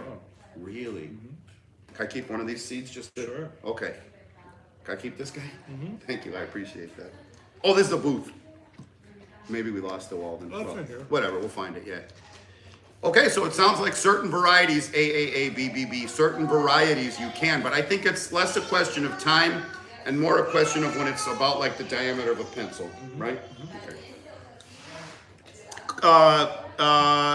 Jupiter says Catalina, which I know is wrong. Okay, Deepu says Carla, Carla. Right. We have a winner. Yes. Deepu, you win. So do you want him to email me or you? Email you the address. Okay, Deepu. Let me write this down. Deepu. Go to the About section of this channel. Send me an email. I'll send it to Paul. He'll send you a sticker. Where does Deepu live? Oh yeah, that's true. Where do you live, Deepu? And then Greater Good, guess what I thought you were asking, which is Samil 34. Yeah, that's an S, not a C. That's not a C. I'm sorry I doubted you, Paul. I forgot about Carla. Yeah. But Carla, I think is booth 5. That's Oh, really? what they say. That's what they say. He's up in North Carolina, Paul. Oh, great. Yeah, so you're Great. good. Yeah. Okay. So we talked about having early, mids, and lates. We talked about grafting versus growing from seed. If you want to grow from seed, please do. Just make sure you're going to be living there 15, 20 years. So, because it's going to take you on average 10 before you get your first fruit. You don't want to get your first fruit and then move away. So whoever you sell your house to gets to enjoy your fruit, right? So if you have a long time horizon where you're living, go ahead, plant from seed all you want, you know? Just know that you're going to have to wait. Know that it might not be that tasty. Like this seedling we had today wasn't what I'd call a winner, you know? But if that does happen, you could always graft. You don't have to just graft on little seedlings. You can graft onto a full-grown tree. There's a way, it's called top working. And in the full sunlight. And leave it, yeah, you don't have, right, because it'll be in full sunlight at that point, right? Yep. And so, you know, or you can go to a nursery, buy yourself grafted varieties, or you could grow your own seedling, go online and find cuttings, or go to your neighbor's house and trade cuttings for something. Make, you know, make some fun out of it, make them a tray of cookies or get them a 6-pack of beer or something, do a trade, get to know your neighbors, you know, and graft your own. Now my suggestion would be in any kind of planting, always plant way more than you need. If you want 5 trees, plant 10 seeds, 12 seeds, 15 seeds, because Mother Nature is funny. Sometimes you get runts, sometimes the seeds don't grow. That's right, that's right. Right? Grafting, same thing, especially if you're new to it. Now Julian's gonna graft a tree it's gonna take. Me, I gotta graft 10 to get 3, you know? I have to graft 100 Spanish limes to get like 10. Really? Are they fussy like that? Yeah. Really? Yeah. But I've air layered, maybe we air layered like 1,000, and out of the 1,000, we probably got about 500. So Okay. air layer was more successful this year. Good. So yeah, so but my suggestion would be if you're gonna do grafting, graft way more than you need. And then if more succeed than you want, you can give them away as gifts, you know? And so that, and Julian talked about the aftercare, so you wanna have it in, he said 55% shade. That could be on a patio that gets some sunlight throughout the day, the rest of the day it doesn't. You could put it under the shade of a fully grown mature tree where some light's gonna speckle through. Right. If you have yourself a little shade house or something like that, you can control it that way. And then I think the same is like what you said about when you buy a tree and keep it in a pot. You just monitor the soil for moisture. Yeah, yeah. Water it when it needs it. Right. What else do people need to know? That's about? more importantly, and when it's in the ground, it needs to be looked after as far as soil moisture. Okay, so what about like say the first month after you graft a tree? Oh, you know, water it as needed, Okay, pretty much. Only when it needs water. You don't want to overwater it and start rotting the roots, because then there's not going to have enough energy to push the graft and to fuse with the graft. yeah. Okay, so Deepu, the guy who won your sticker, he's got Monroe, Choquette, Lamb Haas, Reed, Russell, Pinkerton. Maybe you could get some reeds off of them. I know you've been dying to try a reed. Or have you tried the reed, Paul? Oh yeah, I like them. Oh, you like them. California, I like them a lot. Okay. He's in North Carolina. He's in North Carolina. And he's growing those. He's growing those, yep. And he picked that so he'd have fruit throughout the year. They haven't fruited though up there. Not, he's waiting on fruit, yeah. But they won't. I mean, it's too far north. Yeah, unless he's doing something with the greenhouse. Yeah. Yep. Yeah, bananas do like water. They like fertilizer. Julian Di Donato. ABB. Oh, we talked about that. Greater good. Apme was discovered by serendipity. I would say partially greater good. I mean, Julian specifically goes over to Trek looking What? Say that again? Who? that the Apme was discovered by serendipity, by surprise. No. Oh, serendipity. Serendipity. Oh, I thought it was Serendip- serendip. Yeah. Oh, because there's a farm called that. Serendip, yeah. Yeah, no. I think I read what he meant to be like by surprise. Yeah, By yeah, chance. that's correct. Which, partially though, because when you're over there, you are on the lookout too. Now, I would say the variety itself came about In April and May. serendipitously Yes. because it was supposed to be an Oro Negro, Right. which failed. Right. And I wasn't looking for Oro Negro. I just happened to see a large Yeah. fruit on a tree, on an avocado tree in April and May. Yeah. And that caught my attention. Yeah. Because that's not correct. Right, right. That's not not- what we're used. It's not- what we've been looking for Right. 40 years. Yeah. And so you're right. It was not a deliberately planted and deliberately pollinated attempt to get a April Right. bearing fruit. Right. But Julian does specifically have places he checks for new varieties. I mean, that's where you came up with the Jamaica Mame and, yeah. Sorry about But that. there's stuff in there that, that place is so full of stuff. It has so much history. That stuff gets overlooked and forgotten about. And I found something else there that was totally unique and different from anything else I've ever seen, which is a loquat variety that I named honeyquat. Oh, you let me try those, I Really? think. Are they going along the road at your place? No. Oh, then no, I don't know. I don't have them. I just grafted. I top worked the tree. Oh, okay, then I haven't tasted it. Okay. But when they're in season again, I'll bring you guys on and I'll make a video. I have made videos, but it's lost in my camera roll. I have to go through my camera roll.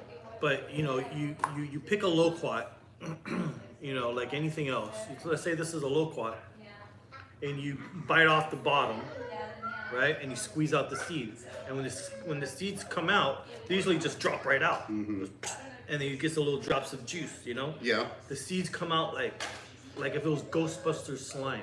Comes out like this. Oh, really? Really slow, and it's like makes a long string. And like, is that string gonna break? No.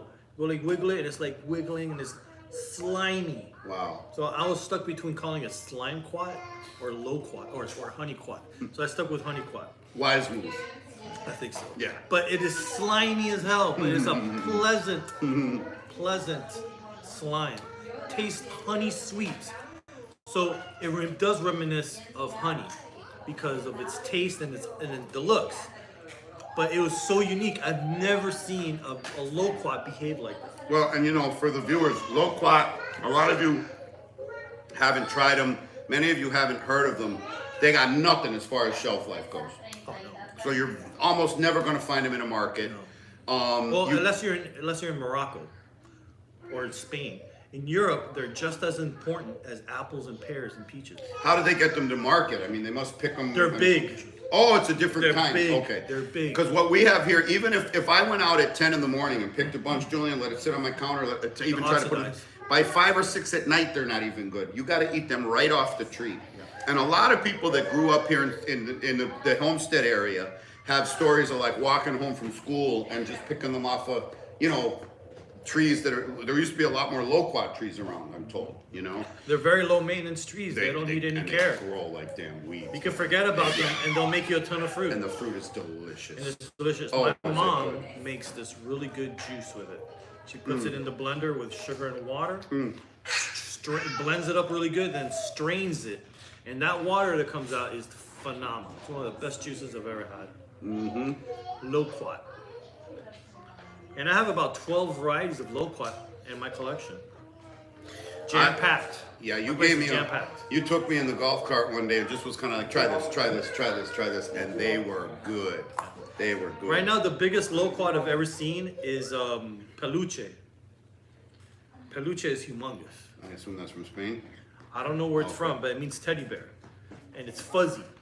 Oh, is that why you call me Peluche, Noe? Yeah, Because of my chest hair?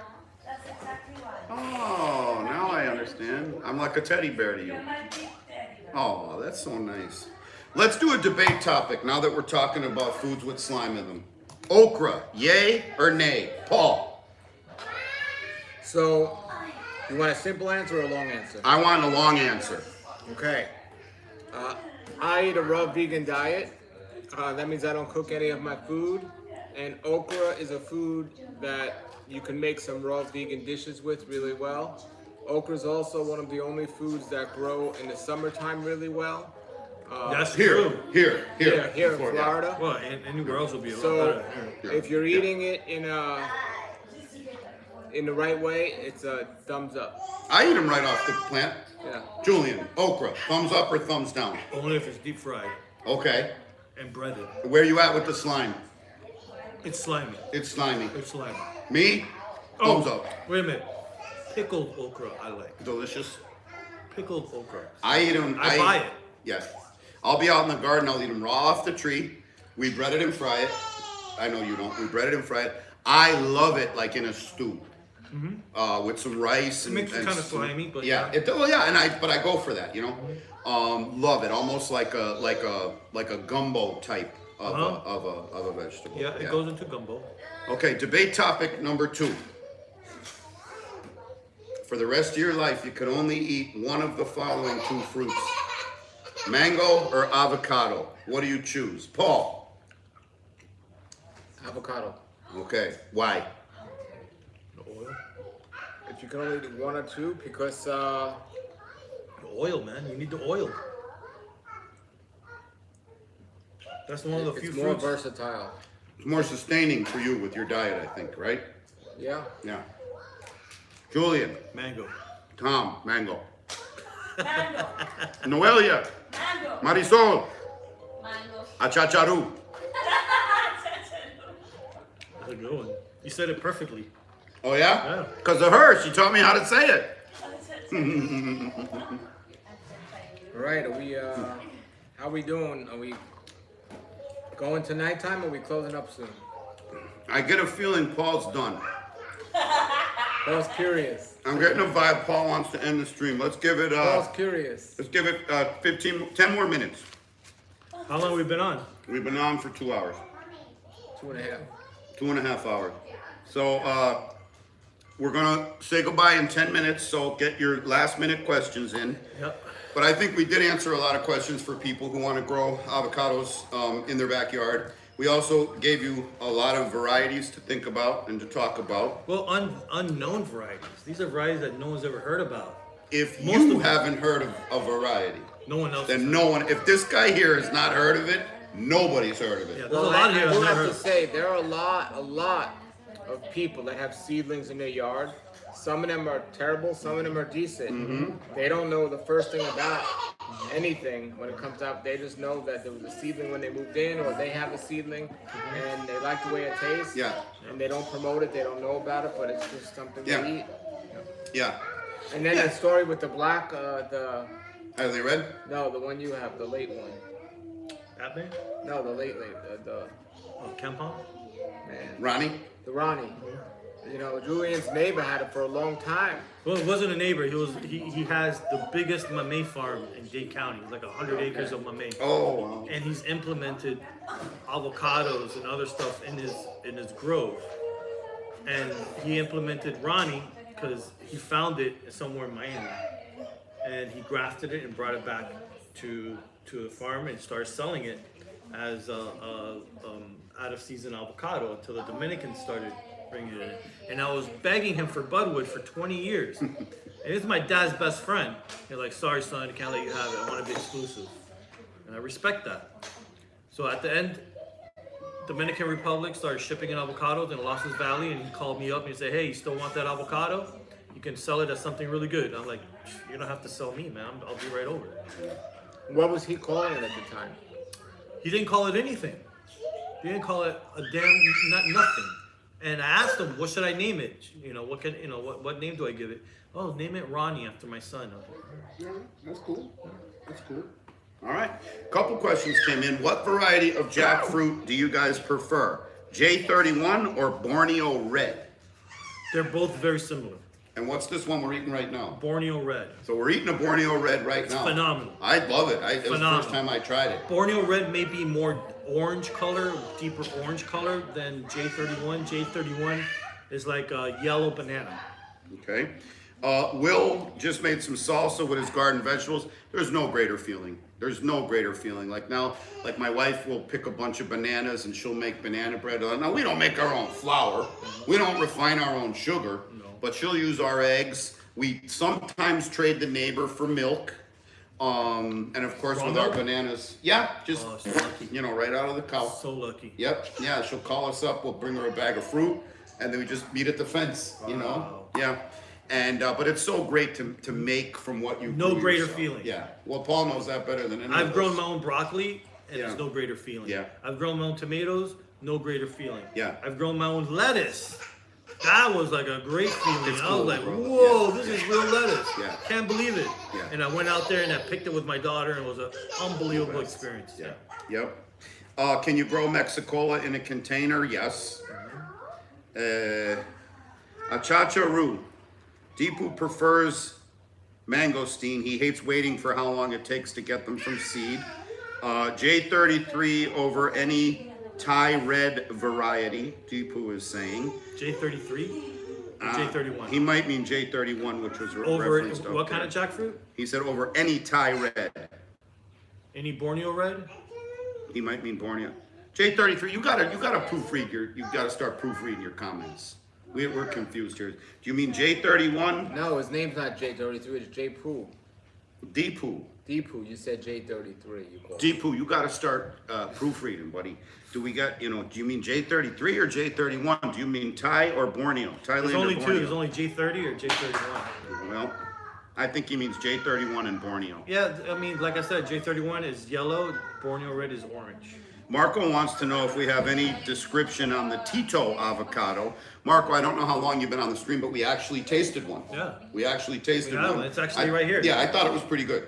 I liked it. Yeah, here it is. This Yeah, Tito. I liked That's what it. it looks like. Yep. Very dense. Has a decently small seed. It's not the most flavorful avocado, but at the same time, may have been picked too early. Maybe it should have been in the tree another month. Maybe not. Maybe that's as good as it gets. Yep. And then Ella wants to know if the Mexicola tastes like anise. No, the leaves do, right? The avocado does not taste the like black avocado, licorice. No, it's just the leaves. Yeah. And then Diami thanks us for the videos made for a great Sunday afternoon. You're welcome. For my Sunday afternoon's about to get a lot better because I'm gonna just lay down, finish this fruit, and watch football for the rest of the day. Dolphins playing today? They're probably playing right now. Oh, they played Thursday. Oh, that's Oh, right. they They did played play already. Thursday. They They played played the already. Bills. You're right. Yeah, you're right. Yeah. Tito. And my Eagles play tomorrow night. My brother actually got a job with the Eagles. He's gonna be down on the field tomorrow night. I'll be looking for him on TV. Jupiter Mojo needs a recipe for pickled mango. Reach out to Vince from Backyard Mangoes. He's got an awesome recipe for pickled mango. And do we go live every Sunday, Ella? No, we do not. This is just the second time we've ever got together. So, at this rate, it's like once a month. Once a thing month. died. Once a month. We need new things, it kind of has to coincide with the starting of something new in the fruit season to talk about, And so I think we'll continue doing these like as we get into mamey season next year, as we get into mango season, as we get into lychee As soon as we season. get into late season avocado, We'll do it again. We'll do it with late we'll do a season late avocado. season. Yeah. We gotta do Yeah. late season. Yep. And I'll try to collect as much late season varieties as possible, like the ones I think I mentioned Fantastic. 6. Yeah. Yep. So we said 10 minutes, and I think we're at that. So let's do our final wave of plugs here. So, Paul, where can people find you? Well, fruitfultrees.tv goes to my YouTube channel, Fruitful Trees. I have other YouTube channels as well. I'm on social media, Instagram, Facebook, TikTok, either Fruitful Trees or Paul Neeson. So that's where you can find me. And your Facebook. Yeah, Facebook, Paul Neeson. I'm the guy with the beard. Guy with the beard? The Dong King producer of producing guys that growing fruit trees and getting the videos out there. Yeah, So- you are. You're promoting. You're like the Don King of promoting tropical fruit. Yeah, you got the beard too. You got the beard. I'm like an upside down Don King. If I was upside down, I'd have the hair. You would. But since I'm Yeah. the other way, I Oh got the wow, beard. that's right. Yeah. Why did I think Don King had a beard? Yeah. I No, was he hair did. shocked. He made had my both, hair I stand on think. it. And how about you, Julian? Where can people find you? Well, you can find me at Facebook at Lara Farms, Instagram, Lara Farms, and there's my website, which is larafarmsmiami.com. Okay. And you can find me at Sleepy Lizard YouTube. And also, if you want to buy some avocados or any tropical fruit that I grow when it's in season, go to guacfarm.com. GUACFARM.com. I'm also on TikTok and Instagram, but I gotta ask my son what my usernames are. Probably something like Guac Farm. Farm. Yeah, Sleepy something Lizard. like that. I think What Sleepy Sleepy Lizard Lizard? on Yeah. TikTok. If you Google Sleepy Lizard, you'll find me all over And the check place. out Tom's music video he uploaded. I did upload. I'll play it for you. When after. was this? This morning, yesterday morning. You uploaded? Very good. I uploaded a music video. Yeah, Check it out. Yeah, it's on my TikTok. All right. Yeah. So with that, we'll say goodbye to everyone. Thank you for joining us today. We really enjoyed your participation. We really got a lot out of your questions, and we'll see you maybe in a month or so. Yeah. Keep All right. growing. Bye, everyone. Hey, do we still have this Russell? Russell? Yeah, I should be here. That was a good one, boys. Thank you. Oh, we forgot to open the Lara #1. I'll get you. Still wasn't that really soft yet. No, it needed to be. You should take this as the Lara #1. You gave me one last year. It was delicious. Well, the You last can- time I was here. But last year you gave me a few too. They were delicious.